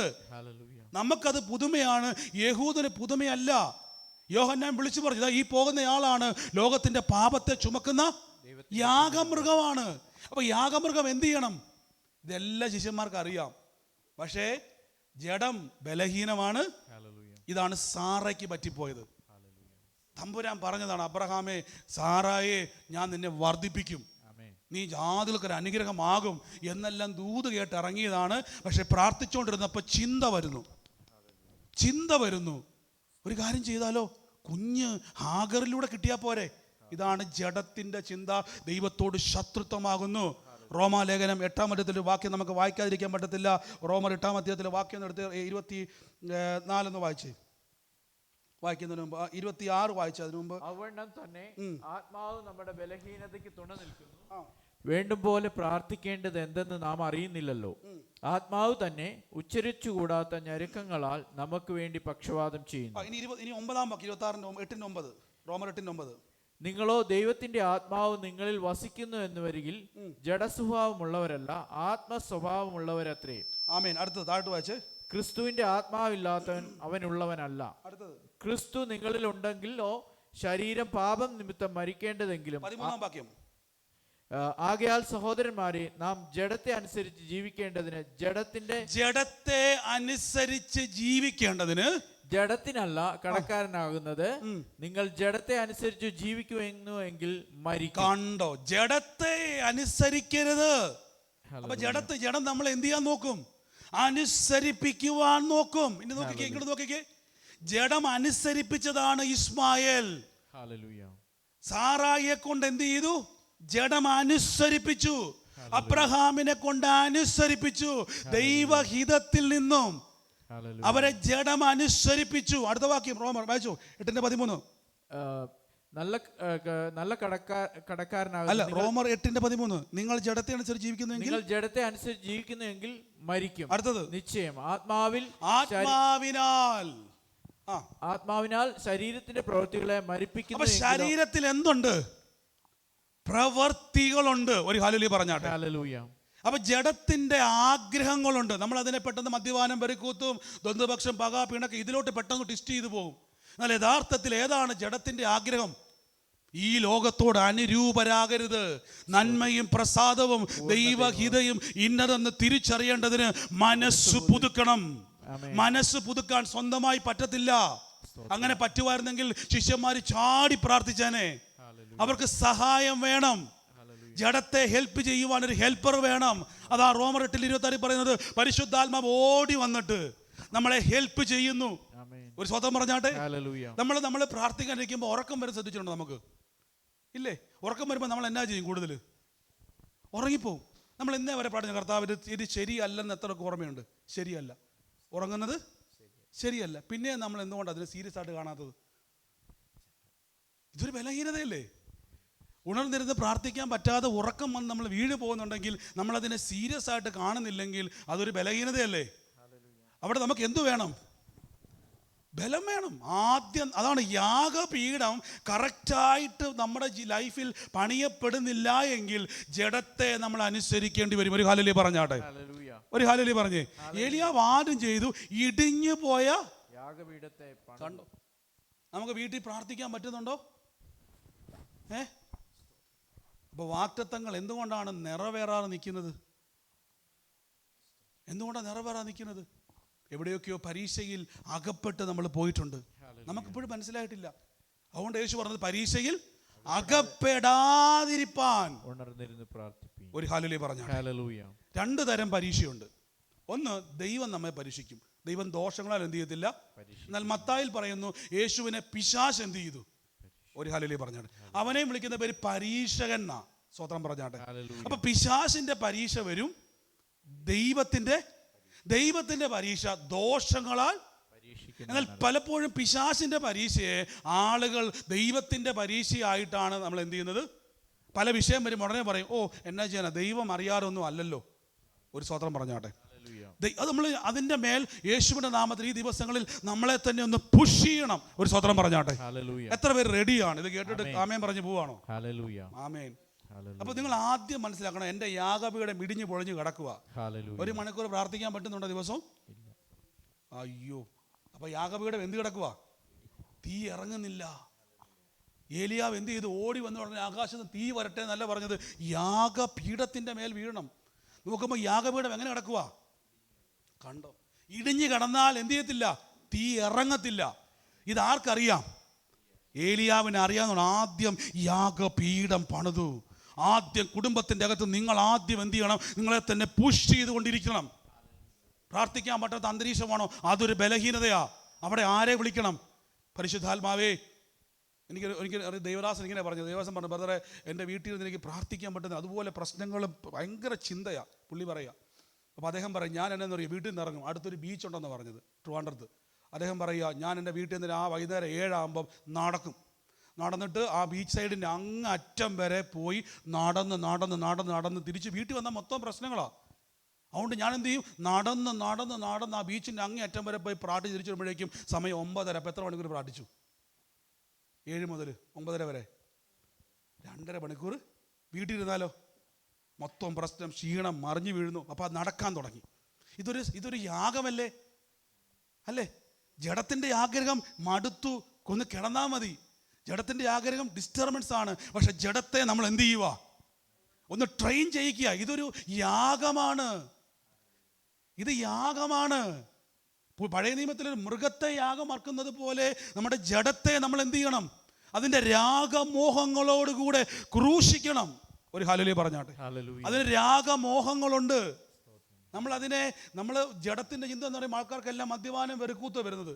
ഇത് മാത്രമല്ല, ദൈവഹിതത്തിന് നമ്മളെ തിരിക്കാൻ നോക്കും, നമ്മളെ അനുസരിപ്പിക്കാൻ നോക്കും. ഇത് ഭയങ്കര വലിയ മിസ്റ്റേക്കാണ്. പലപ്പോഴും ഞാൻ എൻ്റെ ജീവിതത്തിൽ എൻ്റെ മനസ്സിൽ വരുന്ന പല കാര്യങ്ങൾ ചെയ്യാൻ വേണ്ടി തുടങ്ങുമ്പോൾ ഞാൻ സിസ്റ്ററോട് പറയും, വൈഫിനോട് പറയും, നമുക്ക് കർത്താവ് അങ്ങനെ കാണിച്ചു എന്ന് പറയും. മനസ്സിൽ വന്നതാണ്, ഉടനെ പ്രാർത്ഥിച്ച് നോക്കാമെന്ന് പറയും. പ്രാർത്ഥിച്ച് നോക്കുമ്പോഴേക്കും ദൈവാത്മാവ് പറയും, നോ, ചെയ്യരുത്. പക്ഷെ കറക്റ്റായിട്ട് മനസ്സിൽ വന്നതാണല്ലോ അത്. നമ്മൾ ഓർത്തത് ദൈവഹിതമാണ്. പക്ഷെ പ്രാർത്ഥിക്കാൻ തുടങ്ങുമ്പോൾ മനസ്സിലാകും അത് ദൈവത്തിൻ്റെ ഹിതമല്ല, ജഡത്തിൻ്റെ ആഗ്രഹങ്ങളായിരുന്നു. കണ്ടോ? ആ ആഗ്രഹപ്രകാരം സ്റ്റെപ്പ് എടുത്ത് വെച്ചിരുന്നെങ്കിലോ ഇസ്മായിൽ ഉണ്ടാകും. ഇസ്മായിൽ ഉണ്ടായാലോ ഇസ്ഹാക്കിന് വിരോധമുണ്ടാകും. ഒരു ഹല്ലേലൂയ പറഞ്ഞാട്ടെ. അതിങ്ങനെ കാലങ്ങളോളം അലയടിച്ചുകൊണ്ട് എത്ര വർഷം കഴിഞ്ഞല്ലേ ഈ യുദ്ധം നടന്നിട്ട്. ഒരു സ്വതന്ത്രം പറഞ്ഞാട്ടെ. അപ്പം നമ്മുടെ ജീവിതത്തിൻ്റെ അകത്ത് ഇനി റോമർ 12 വായിച്ചേ, ഇനി വേറെ വേഗത്തിൽ വായിച്ചോ, നമുക്ക് പ്രാർത്ഥിക്കാം. റോമർ 12 1 2 വായിച്ചോ.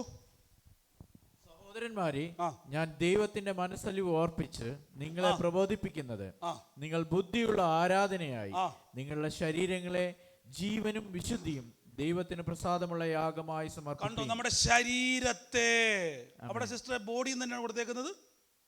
ബോഡിയും തന്നെ കൊടുത്തേക്കുന്നത്, ആത്മാവെന്ന് പറയുന്നില്ല.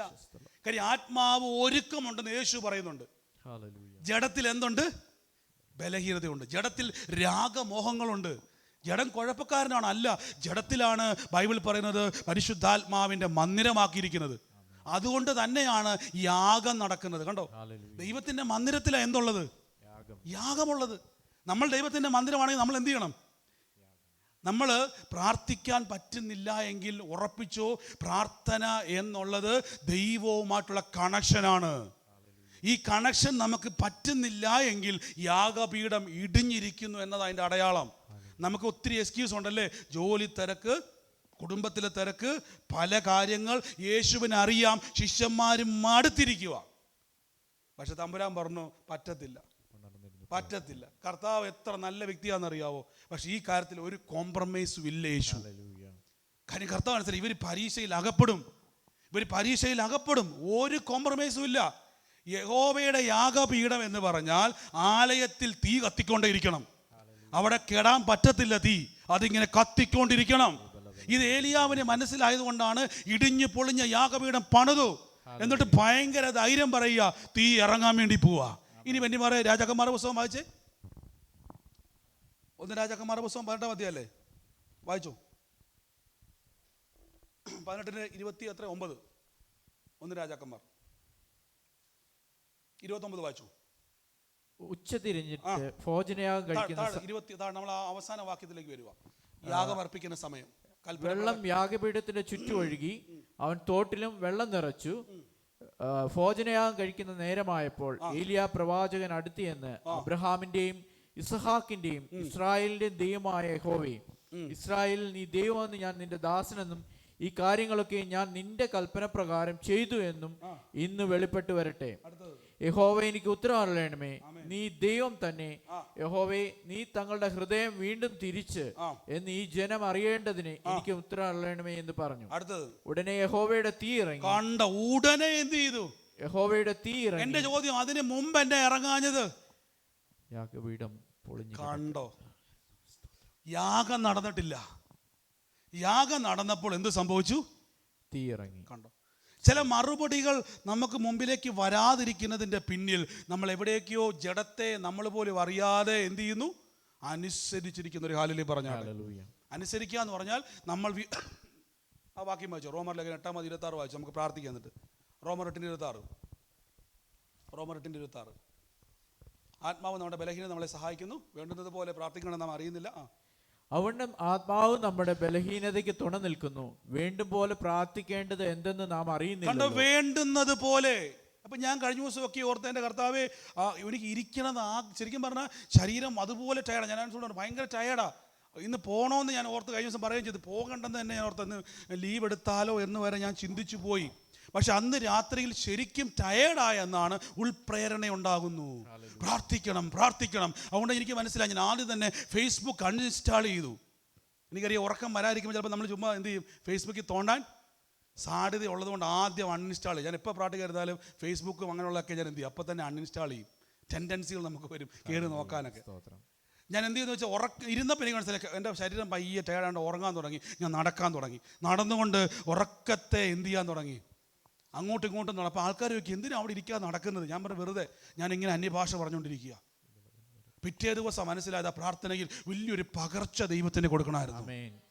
ആ ജനമൊക്കെയും പ്രവചിക്കുവാൻ തുടങ്ങി, ജനമൊക്കെയും രോഗികളെ സൗഖ്യമാക്കാൻ തുടങ്ങി. അതിൻ്റെ കാരണം ദൈവത്തിനൊരു പകർച്ച നമ്മളിലൂടെ ചെയ്യണമെങ്കിൽ ആദ്യം നമ്മൾ ഒരുങ്ങണം. ഒരു ഹല്ലേലൂയ പറഞ്ഞ്, ഒരു ഹല്ലേലൂയ പറഞ്ഞ്.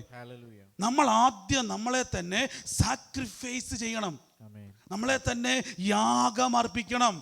പുതിയ നിയമത്തിലേക്ക് വരുമ്പോഴേക്ക് കാളയെ അറുക്കാൻ പോകണ്ട, ആടിനെ അറുക്കാൻ പോകണ്ട, പക്ഷെ ജഡത്തെ നമ്മൾ എന്ത് ചെയ്യണം, ട്രെയിൻ ചെയ്യിപ്പിക്കണം. ഇവിടെ നമ്മൾ എപ്പോഴും ഓർത്തോണം, എനിക്ക് എന്തുകൊണ്ട് 1 മണിക്കൂർ പ്രാർത്ഥിക്കാം. അത് യേശു പറഞ്ഞ നോക്കുന്നത് 1 hour അവർ അല്ലേ, ഇംഗ്ലീഷിലേക്ക് എനിക്ക് 1 hour ഞാനത് നോക്കി. ഞാൻ എൻ്റെ മനസ്സിൽ ആദ്യം 1 നാഴി എനിക്കറിയാം. ചിലപ്പോൾ നമുക്ക് മലയാളം അറിയാമെങ്കിൽ ചിലപ്പോൾ മലയാളത്തിലെ വലിയ കട്ടി വാക്കുകൾ നമുക്കറിയാം. 1 നാഴി എന്ന് ഓർത്ത് ഞാൻ ഓർത്തേണ്ടത് ചില സമയങ്ങളാണ്. എൻ്റെ തെറ്റിദ്ധാരണയുണ്ട്, എൻ്റെ അറിവില്ലായ്മയായിരുന്നു. പിന്നെ നോക്കിയപ്പോഴാണ് 1 hour എന്ത് ചെയ്തേക്കുന്നത്, 1 മണിക്കൂറാണ്. യേശു എന്തുകൊണ്ട് 1 മിനിറ്റ് എന്ന് പറഞ്ഞില്ല? 1 hourനൊരു പ്രാധാന്യമുണ്ട്. 1 മിനിറ്റ് നമുക്ക് വേണേൽ പ്രാർത്ഥിക്കാം ശിഷ്യന്മാർക്ക്, അല്ലേ? യേശുവേ നന്ദി. എണീറ്റുകൊണ്ട് എന്ത് ചെയ്യാം, വേണേൽ നമുക്ക് അവർ ചിലപ്പോൾ ഉറങ്ങി നിൽക്കുമായിരിക്കാം, നമുക്ക് എണീറ്റുകൊണ്ട് കർത്താവേ സ്തുതി, യേശുവിൻ്റെ നാമത്തെ കർത്താവേ, പരീക്ഷ മാറിപ്പോട്ടെ, പിശാചിൻ്റെ പ്രവൃത്തി മാറിപ്പോട്ടെ. 1 മിനിറ്റ് ആയില്ലേ, അല്ലേ? 1 മണിക്കൂർ എന്ന് പറഞ്ഞാൽ വലിയ ബുദ്ധിമുട്ടാണ്. നമുക്ക് ഉറക്കം നിൽക്കുമ്പോൾ, ടയേർഡായി നിൽക്കുമ്പോൾ നമുക്ക് ഭയങ്കര പാടാണ്. അത് യേശു പറഞ്ഞ മിനിമം 1 മണിക്കൂർ. അവിടെയാണ് പുതിയ നിയമത്തിൽ പരിശുദ്ധാത്മാവ് എന്ന കാര്യസ്ഥൻ നമ്മുടെ ബലഹീനതയിൽ നമുക്ക് holy spirit help us in our weakness. നമുക്ക് എവിടെയാണോ വീക്ക്നെസ് ഉള്ളത് അവിടെ നമ്മളിങ്ങനെ താങ്ങി പിടിക്കും. പക്ഷെ നമ്മൾ ചോദിക്കുന്നില്ല. നമ്മൾ പറയുന്നത് ഭയങ്കര ഉറക്കം. ഒത്തിരി പേര് പറയും ബ്രദറെ പ്രാർത്ഥിക്കുമ്പോൾ ഉറങ്ങി അങ്ങോട്ട്. ഞാൻ പറയാം അങ്ങോട്ട് നടന്ന് എന്ത് ചെയ്യണം? അയ്യോ ബ്രദറെ അത് പാടാ. പരിശുദ്ധാത്മാവ് എനിക്ക് എന്ത് ചെയ്യണം? പ്രാർത്ഥിക്കാൻ. ഞാൻ ഓർക്കുന്നുണ്ട്, ഞാൻ പേരൊന്നും പറയുന്നത്, ഒരു ദേവദാസൻ, കേരളത്തിൽ വളരെ ഫേമസ് ദേവദാസൻ, അദ്ദേഹം പറഞ്ഞൊരു സാക്ഷിയാണ്.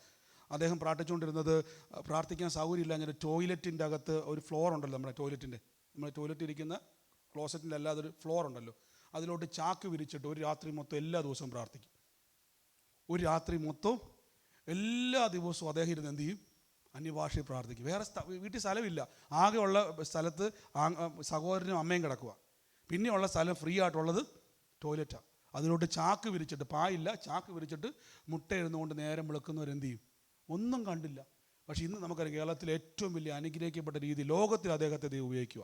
ഒരു സ്വതന്ത്രം പറഞ്ഞാട്ടെ, ഒരു ഹല്ലേലൂയ പറഞ്ഞാട്ടെ, ശക്തിയോടെ ഹല്ലേലൂയ പറഞ്ഞ്, കരങ്ങൾ ഉയർത്തി ഹല്ലേലൂയ പറഞ്ഞു. അപ്പോൾ നമ്മൾ ഈ ദിവസങ്ങളിൽ യാഗം നടക്കുന്നുണ്ടോ? നമ്മൾ പറയും എക്സ്ക്യൂസുകൾ പറയും. ശിഷ്യന്മാർ എക്സ്ക്യൂസ് യേശുവിന് വേണ്ട. യേശു ചോദിച്ചു, നിങ്ങൾക്ക് എൻ്റെ കൂടെ 1 നാഴിക പോലും ഉണർന്നിരുന്ന് പ്രാർത്ഥിക്കാൻ സാധിക്കുന്നില്ല. ആ വാക്കുണ്ടോ? ഇനി അത് വാക്ക് വായിച്ചിട്ട് നമുക്ക് പ്രാർത്ഥിക്കാം, എന്നിട്ട് നമുക്ക് മനസ്സിലാക്കാം. 26-40 വായിച്ചിട്ട് നിർത്താം. വായിച്ചു, വേഗത്തിൽ വായിച്ച്.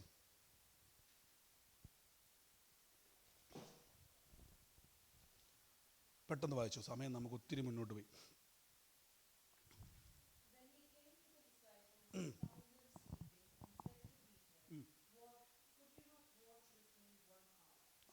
പിന്നെ അവൻ ശിഷ്യന്മാരുടെ അടുക്കൽ വന്ന് അവർ ഉറങ്ങുന്നത് കണ്ട് പത്രോസിനോട്, എന്നോട് കൂടെ 1 നാഴിക പോലും ഉണർന്നിരിപ്പാൻ നിങ്ങൾക്ക് കഴിയുന്നില്ലയോ? കണ്ടോ, യേശു ചോദിക്കുകയാണ്, 1 മണിക്കൂർ പോലും പറ്റത്തില്ലേ? കണ്ടോ? ഇപ്പം നമ്മൾ വളരെ ശ്രദ്ധിക്കേണ്ട കാര്യമല്ല വിശ്വാസ ജീവിതം. നമുക്ക് പ്രാർത്ഥിക്കാൻ പറ്റുന്നില്ലെങ്കിൽ, പണ്ട് ഞാൻ പലരും പറയും ഞാൻ പണ്ട് എത്ര നേരം ഇരിക്കുമായിരുന്നു അറിയാവോ. ഇന്ന് എന്നാ പറ്റാഞ്ഞത്? പരീക്ഷകൾ നിങ്ങളിൽ എവിടെയൊക്കെയോ അകപ്പെട്ടു. നിങ്ങൾ സത്യമാണ്, റിയാലിറ്റി മനസ്സിലാക്കണം. പ്രാർത്ഥിക്കാൻ പറ്റുന്നില്ലെങ്കിൽ യാഗപീഠം ഇടിഞ്ഞിരിക്കുന്നു. യാഗപീഠം ഇടിഞ്ഞാൽ തീ ഇറങ്ങത്തില്ല. ഞാൻ നെഗറ്റീവ് പറയുമല്ല, ശ്രദ്ധിച്ച് നോക്കിയാൽ മതി. പുതിയ നിയമത്തിൽ വ്യക്തമായി ഞാൻ ഈ ഒരു സ്ഥലം മാത്രമേ എടുത്തിട്ടുള്ളൂ. ഇനി ഒത്തിരി കാര്യങ്ങൾ ബൈബിളിൽ പറയുന്നുണ്ട്, ഒത്തിരി എടുക്കണമെന്നുണ്ട്. പക്ഷേ നമ്മുടെ സമയപരിമിതി ഉള്ളതുകൊണ്ടാണ്. കരമുയർത്തി ഹല്ലേലൂയ പറഞ്ഞ് ഒരു നിമിഷം ഒന്ന് എണീറ്റ് എല്ലാവരും ബൈബിളൊക്കെ മാറ്റി വെച്ച് ഒരു നിമിഷം ഒന്ന് ദൈവസന്നിധിയിൽ പറഞ്ഞ പരിശുദ്ധാത്മാവേ, എൻ്റെ ബലഹീനതകളിൽ, ഞാൻ പറഞ്ഞല്ലോ നിങ്ങൾക്ക് നിങ്ങളുടെ ഫ്യൂച്ചർ അറിയാൻ പറ്റും. ഇസ്ഹാക്ക് ഉണ്ടാകുമെന്ന് അബ്രഹാമിനും അറിയാം, സാറായ്ക്കും അറിയാം. പിന്നെ എവിടെയാ പറ്റിപ്പോയ അബദ്ധം? പിന്നെ എവിടെയാ പറ്റിപ്പോയത്? ജഡത്തെ അനുസരിച്ചു. ഞാൻ പറയും നമ്മൾ എവിടെയൊക്കെയോ സ്റ്റക്കായി നിൽക്കുന്നുണ്ട്. അതിന് ദൈവം ഞാൻ ചിന്തിക്കുക, അബ്രഹാമിനെ എപ്പോഴെങ്കിലും യഹോവ എന്ന് വിളിച്ചാൽ പോരായിരുന്നു? ആ ഹാഗറിൻ്റെ മുറിയുടെ വാതിക്കെ പോയി നിൽക്കുമ്പോൾ പെട്ടെന്ന് ഏതെങ്കിലും ഒരു ദൂതൻ, ഗബ്രിയേലോ മിഖായേലോ ഏതെങ്കിലും ഒരു കെരുവ് വന്നിട്ട് അബ്രഹാമേ അയ്യോ പോകരുതേ എന്തുകൊണ്ട് പറഞ്ഞില്ല? യഹോവയായ ദൈവം മിണ്ടിയില്ല. ചില സമയത്ത് വളരെ ശ്രദ്ധിക്കണം. ദൈവഹിതം നമ്മൾ തിരിച്ചറിഞ്ഞ് മനസ്സ് പുതുക്കണം, രൂപാന്തരപ്പെടണം. ചില സമയത്ത് ദൈവം മിണ്ടത്തില്ല. സൂക്ഷിക്കണം. ആ സമയം സൂക്ഷിക്കണം.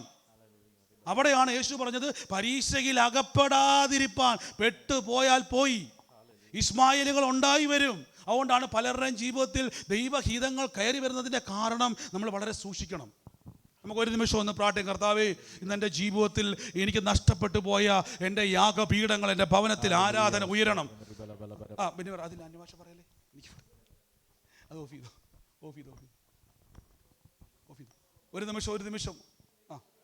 ഒരു നിമിഷം ഒന്ന് എല്ലാവരും ശ്രദ്ധിച്ച് ഒന്ന് പറഞ്ഞ് എനിക്കിത് ഈ ദിവസങ്ങളിൽ പ്രാർത്ഥിക്കാൻ ഞാൻ അങ്ങനെ എനിക്കെപ്പോൾ മനസ്സിലായി. ഞാൻ ഈ ആദ്യമൊക്കെ ഞാൻ എത്ര മണിക്കൂർ സോഷ്യൽ മീഡിയ സ്പെൻഡ് ചെയ്യുമെന്ന് ഞാൻ ചിന്തിക്കുമായിരുന്നു. ആദ്യം കുറേ നേരം സോഷ്യൽ മീഡിയ വഴി വചനമൊക്കെ ഷെയർ ചെയ്യാനൊക്കെ പോകുമായിരുന്നു. പിന്നെ വേറെ റൂട്ട് പോകുമ്പോൾ ഞാൻ എത്ര നേരം കൗണ്ട് ചെയ്യും. എന്നിട്ട് എത്ര നേരം അവിടെ സ്പെൻഡ് ചെയ്തോ അത്രയും നേരം ഞാൻ പ്രാർത്ഥിക്കാൻ തുടങ്ങി.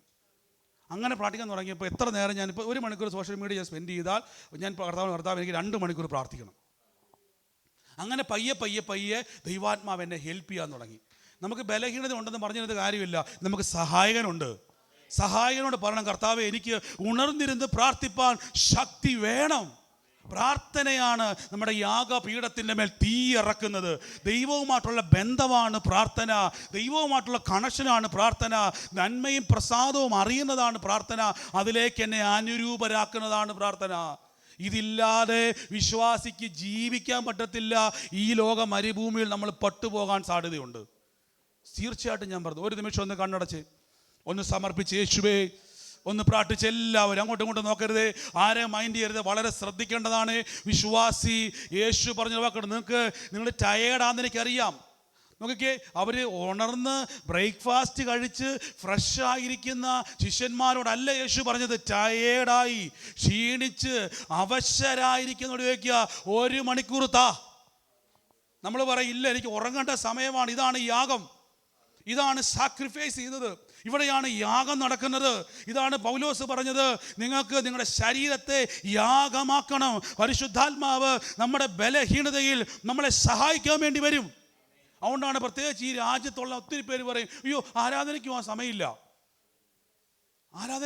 എന്തെങ്കിലും വന്നാൽ പിന്നെ ഭയങ്കര നമ്മൾ ദൈവസന്നിധിയിൽ പരാതി. ശ്രദ്ധിച്ചു നോക്കിയേ, ആരാധന വർദ്ധിപ്പിക്കണം. കുടുംബത്തിൻ്റെ അകത്ത് ആരാധന ഒറ്റയ്ക്ക് ഉള്ളെങ്കിലും നിങ്ങളൊരു പാഠപുസ്തകമായിട്ട് വന്നിരിക്കുക.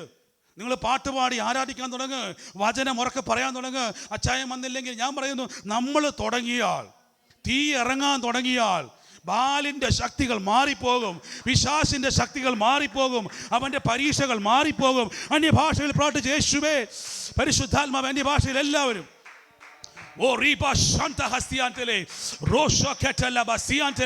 പുതുവഴികൾ തുറക്കട്ടെ. യേശു എല്ലാവരും പ്രാർത്ഥിച്ച് ഉറക്കെ അന്യഭാഷയിൽ കരമെല്ലാം തട്ടി അന്യഭാഷയിൽ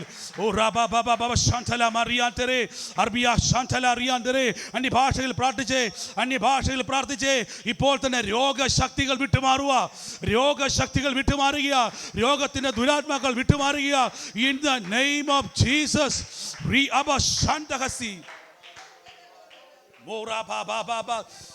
യേശുവിന്റെ നാമത്തിൽ. ഏലിയാവിന്റെ ധൈര്യം കണ്ടോ? ഇന്നിവിടെ തീ ഇറങ്ങും, ഇന്നിവിടെ തീ ഇറങ്ങും. കാര്യം എന്നറിയാമോ? ഞാൻ ഇടിഞ്ഞു പോയ യാഗപീഠം പണിതിരിക്കുന്നു, ഞാൻ ഇടിഞ്ഞു പോയ യാഗപീഠം പണിതിരിക്കുന്നു. കർമ്മേലിൽ തീ ഇറങ്ങും, കർമ്മേലിൽ അത്ഭുതം നടക്കും. ഞാൻ പറയുന്നു, നിങ്ങളുടെ ഭവനത്തിൽ അത്ഭുതം നടക്കും. പ്രാർത്ഥിച്ച്, എല്ലാവരും പ്രാർത്ഥിച്ച്. പോരാ. നിങ്ങളുടെ ശബ്ദം കോട്ടകളെ ഇടിക്കട്ടെ, എരിഹോമുകൾ ഇടിയട്ടെ യേശുവിന്റെ നാമത്തിൽ.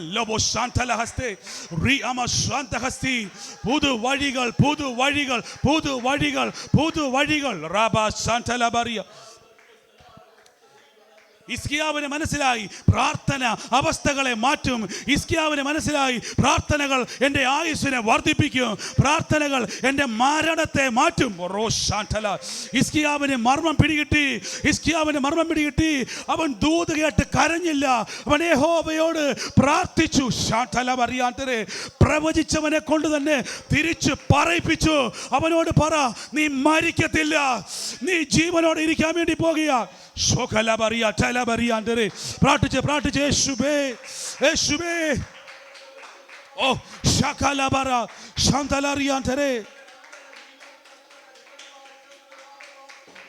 ശകലബറിയാന്തലേ, ശാന്തലറിയാന്തലേ, റിയാന്തലേ ബസിയാന്തലേ, റിയ ബാബ റിയ സോകോ ലോകോ റിയാന്തലേ, റിയ ബാബ ശകലക റബ ശാന്തേ.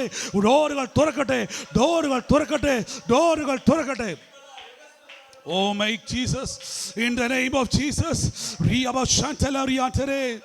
നിങ്ങളുടെ മുറിക്കകത്ത് മറുപടികൾ ഇറങ്ങും, നിങ്ങളുടെ മുമ്പിൽ മറുപടികൾ ഇറങ്ങും.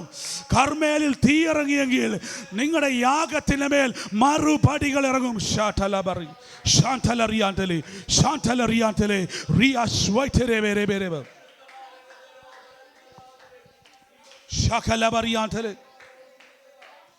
നോക്കിക്കേ,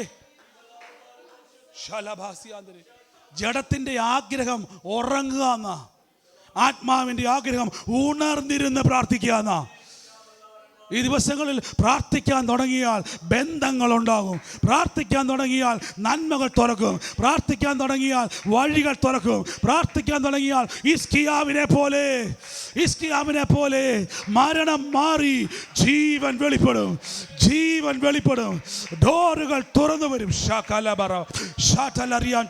സ്വീകരിച്ചോ പ്രാർത്ഥനയുടെ ആത്മാവേ.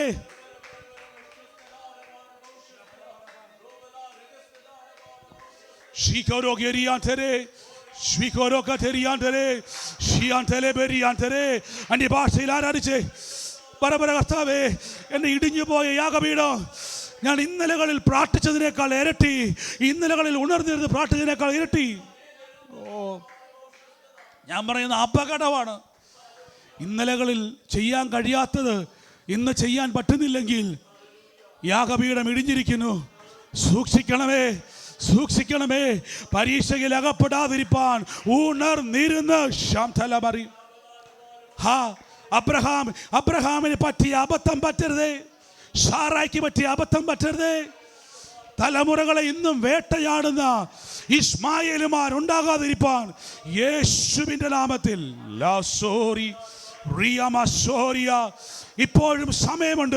ഇപ്പോഴും സമയമുണ്ട്.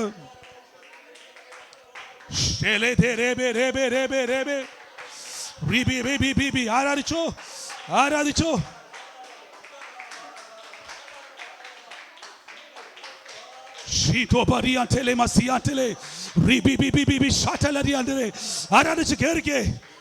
ആരാധിച്ച്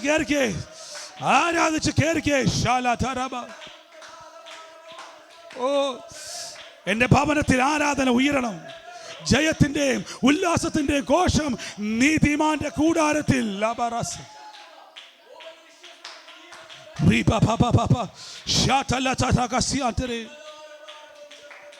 യേശുവേ,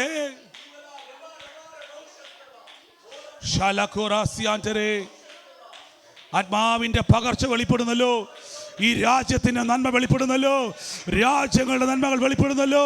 യേശുവേ, ദൈവരാജ്യത്തിന്റെ നന്മകൾ ഞാൻ എൻ്റെ ജീവിതത്തിൽ സ്വാക സ്വാക ടബ. അന്യഭാഷയിൽ ആത്മാവിൽ ഫൈറ്റ് ചെയ്തേ, ആത്മാവിൽ പോരാടിക്കേ, ആത്മാവിൽ പോരാടിക്കേ. സ്വാതലബ റീബ ഷോകോ. കരമുയർത്തി ഒരു ഹല്ലേലൂയ പറഞ്ഞേ. ഭവനത്തിൻ്റെ മേൽ നിങ്ങൾക്കറിയാവോ, പ്രാർത്ഥനയെ പറ്റി പൗലോസ് ആത്മാവിൽ പറയുന്നത് പലയിടത്ത് പറയുന്നുണ്ട്. പ്രാർത്ഥന ഒരു പോരാട്ടമാണ്, പലയിടത്ത് പറയുന്നുണ്ട്. അപ്പം നിങ്ങൾ പ്രാർത്ഥിക്കുന്നില്ല, ഇതിൻ്റെ അർത്ഥം എന്തുവാ? എൻ്റെ അർത്ഥം എന്തുവാ? പ്രാർത്ഥനയെ ബൈബിൾ നിങ്ങൾ എനിക്ക് വേണ്ടി പ്രാർത്ഥനയിൽ പോരാടണമെന്ന് പൗലോസ് പറയുന്നു. അല്ലെങ്കിൽ പ്രാർത്ഥന എന്തുവാ? പ്രാർത്ഥന ഫൈറ്റ് അല്ലേ? ഇപ്പം ഫൈറ്റ് ചെയ്യാൻ പറ്റുന്നില്ലെങ്കിലോ എന്ത് സംഭവിക്കും? പരീക്ഷകൻ മന്ദിയും.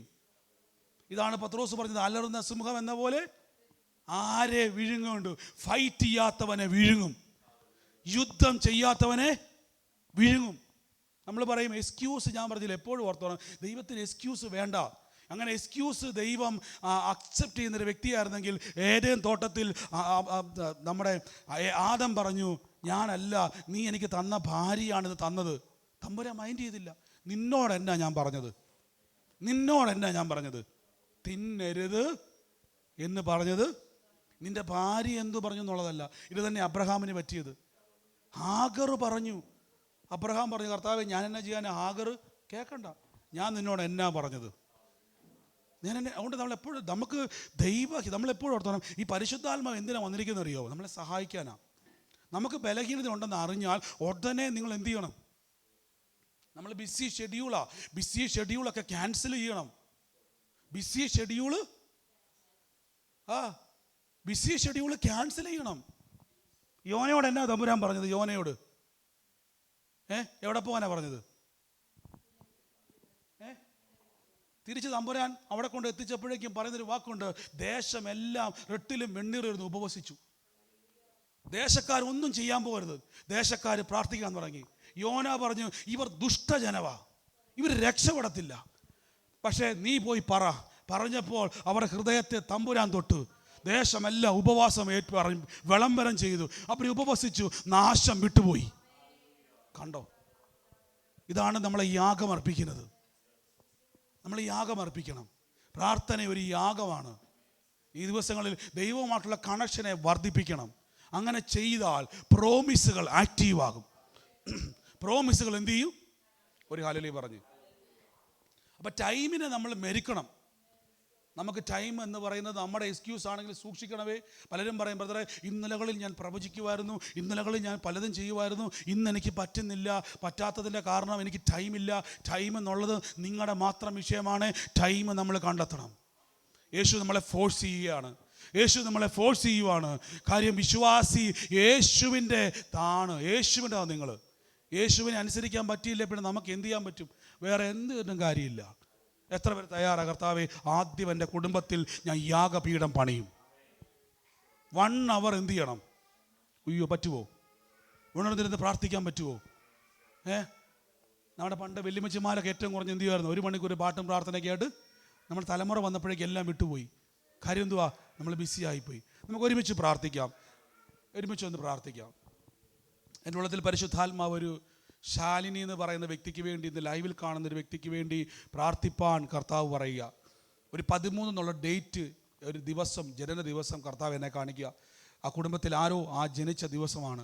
In the name of Jesus, യേശുവിൻ്റെ നാമത്തിൽ ഞാൻ ബ്ലെസ് ചെയ്യുന്നപ്പാ. നന്മയുണ്ടാകട്ടെ. നിങ്ങൾ സഹോദരങ്ങൾ ഈ ദിവസങ്ങളിൽ വലുതായിട്ട് പ്രാർത്ഥിക്കണമേ. കാര്യം ഇന്ന് ഞാൻ കഴിഞ്ഞ ദിവസം ലൈവിൽ കണ്ട സാധാരണക്കാർ, അവർ ജീവിതത്തിൽ ഇന്ന് വരെ അവർ പ്രവചിച്ചിട്ടില്ല. അറിയാവോ? ഇന്ന് വരെ ലൈവിൽ കാണുന്നവരെല്ലാവരും ഞാൻ പറയാം, ഇന്ന് വരെ ജീവിതത്തിൽ അവർക്ക് രോഗം വെളിപ്പെട്ടിട്ടില്ല, രോഗികൾക്ക് വേണ്ടി പ്രാർത്ഥിച്ചിട്ട്. പക്ഷേ കഴിഞ്ഞ ദിവസം കൊണ്ട് വലിയൊരു പകർച്ച ദൈവം കൊടുത്തു. അവർ പ്രവചിക്കുവാൻ തുടങ്ങി, അവർക്ക് വെളിപ്പെടുത്തുവാൻ തുടങ്ങി. അവർ രോഗങ്ങൾ വെളിപ്പെടുത്തുക മാത്രമല്ല, അവർ പ്രാർത്ഥിച്ചപ്പോൾ കൂട്ടസൗഖ്യം ഞങ്ങൾ കണ്ടു. കൂട്ടസൗഖ്യം നിൽക്കാതെ ആളുകൾ പറഞ്ഞുകൊണ്ടിരിക്കുക.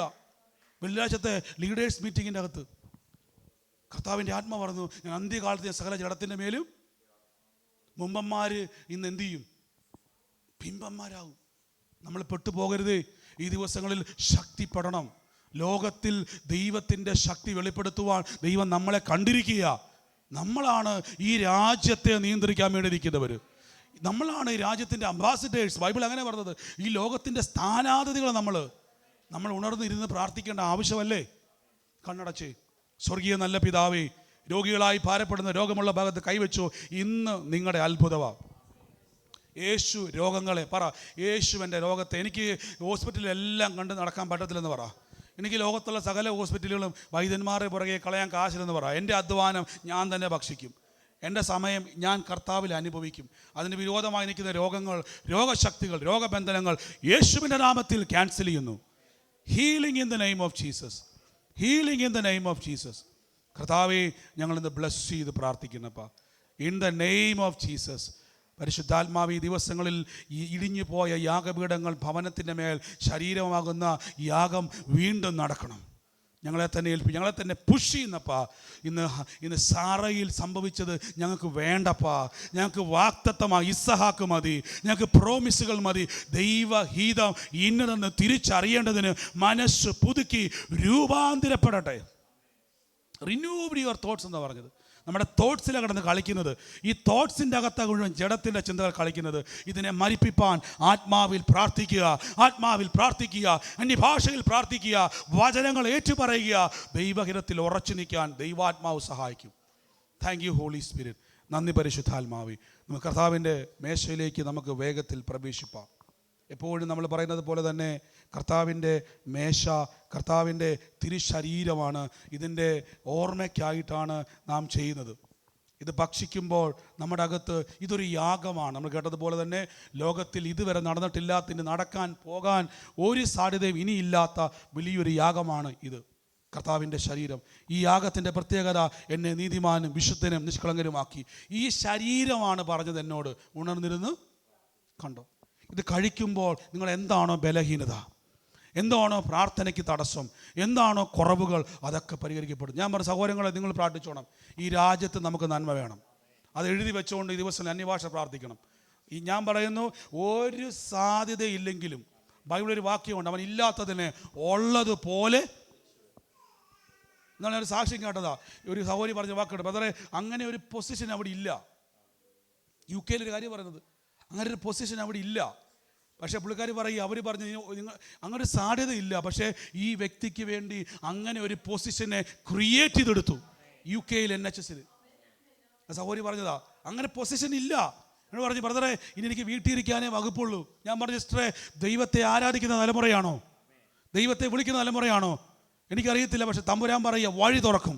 ആ സഹോദരി സാക്ഷ്യം പറഞ്ഞു, അങ്ങനെ ഒരു ഓപ്പർച്യൂണിറ്റി ഇല്ലാഞ്ഞിട്ടും ആ വ്യക്തിക്ക് വേണ്ടി ക്രിയേറ്റ് ചെയ്തു, പൊസിഷൻ ക്രിയേറ്റ് ചെയ്തു. ഈ യാഗം കഴിക്കുമ്പോൾ, ഇത് പാനം ചെയ്യുമ്പോൾ, ഇത് ഭക്ഷിക്കുമ്പോൾ അസാധ്യങ്ങൾ സാധ്യമാകും. ഉണർന്നിരുന്ന് പ്രാർത്ഥിക്കണമേ, നിർബന്ധമാണ്. കർത്താവിനെ കാണിച്ചു കൊടുത്ത രാത്രി കർത്താവ് അപ്പമെടുത്ത് സ്തോത്രം ചൊല്ലി നുറുക്കി പറഞ്ഞത്, ഇത് നിങ്ങൾക്ക് വേണ്ടിയുള്ള എൻ്റെ ശരീരം ആകുന്നു. ഇത് ഭക്ഷിക്കുമ്പോഴൊക്കെയും അകത്തോട്ട് ജീവൻ വ്യാപരിക്കും, ജീവൻ്റെ പുതുക്കം നമ്മൾ സംഭവിക്കും. ബൈബിൾ പറഞ്ഞു, വിശുദ്ധൻ തന്നെത്താൻ ശുദ്ധീകരിക്കപ്പെടുന്നു. ഇത് ഭക്ഷിക്കുമ്പോൾ നമ്മുടെ അകത്ത് എന്തൊക്കെയാണ്? നമ്മൾ വിശുദ്ധന്മാരാണ്, നിഷ്കളങ്കന്മാരാണ്, കുറ്റമില്ലാത്തവരാണ്. പക്ഷേ നമ്മുടെ ചിന്തകളിൽ ദൈവഹിതത്തിന് വിരോധമായി നിൽക്കുന്നതല്ല, ക്ലെൻസ് ചെയ്യപ്പെടുവാണ്. കർത്താവേ, ഞാനിത് ദൈവസന്നിധിയിൽ സമർപ്പിക്കും. ആവണ്ണം തന്നെ അത്താഴം കഴിഞ്ഞ ശേഷം അവൻ പാനപാത്രം എടുത്തു, ഇതെൻ്റെ രക്തത്തിൽ പുതിയ നിയമം ആകുന്നു. ഇത് ഭക്ഷിക്കുമ്പോഴൊക്കെയും നിങ്ങൾ എൻ്റെ ഓർമ്മയ്ക്കായി ചെയ്യുവിൻ. നമുക്ക് ഒരുമിച്ച് ഭക്ഷിച്ച് പാനം ചെയ്യാം. ദൈവത്തിൻ്റെ പാട്ട് പാടി. ക്രൂശിന്മേ കാണുന്ന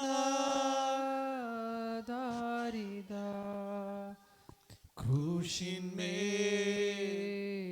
ക്രൂശിന്മേ കാണുന്ന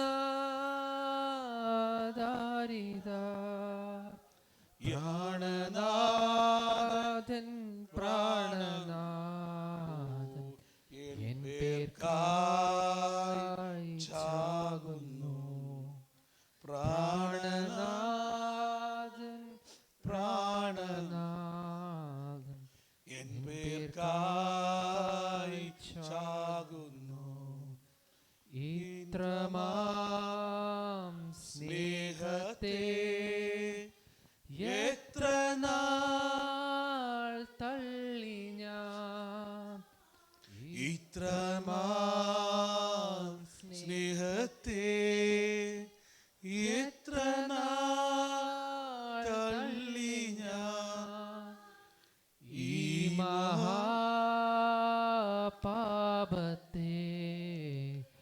ദൈവമേ ഓർക്കല്ലേ. ഈ മഹാപാപത്തെ ദൈവമേ ഓർക്കല്ലേ. Thank you holy Spirit. കരങ്ങൾ ഉയർത്തി ദൈവത്തിന് സ്തുതിച്ചാട്ടെ. ഒരു നിമിഷം പാനം ചെയ്യും, കുഴപ്പമില്ല. നമ്മൾ ഭക്ഷിച്ച് പാനം ചെയ്യുമ്പോൾ ഈ കാര്യം ഓർത്തോണം. ഇനി പുതിയ വർഷം എൻ്റെ ആഗ്രഹമാണ് നമുക്ക് ന്യൂ ഇയർ പ്രാർത്ഥന, നമുക്ക് പ്രാർത്ഥനയിലൂടെ തന്നെ അതിലേക്ക് പ്രവേശിക്കാം. പുതിയ വർഷം ഇടിഞ്ഞു പോയ യാഗപീഠങ്ങളെ പണിതെടുത്ത് ആത്മാവിൽ നമുക്ക് പ്രാർത്ഥനയോടെ തന്നെ പ്രവേശിക്കാം. നമുക്ക് ഒരുമിച്ച് ഭക്ഷിച്ച് പാനം ചെയ്യും.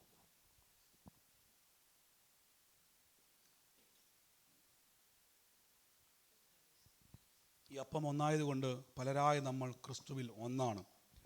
ഈ അപ്പവീഞ്ഞുകൾ ശേഷിക്കുമ്പോൾ ഒരു കാര്യം ഉറപ്പ്, ഇനിയും സുവിശേഷം ലോകമെമ്പാടും എത്താനുണ്ട്.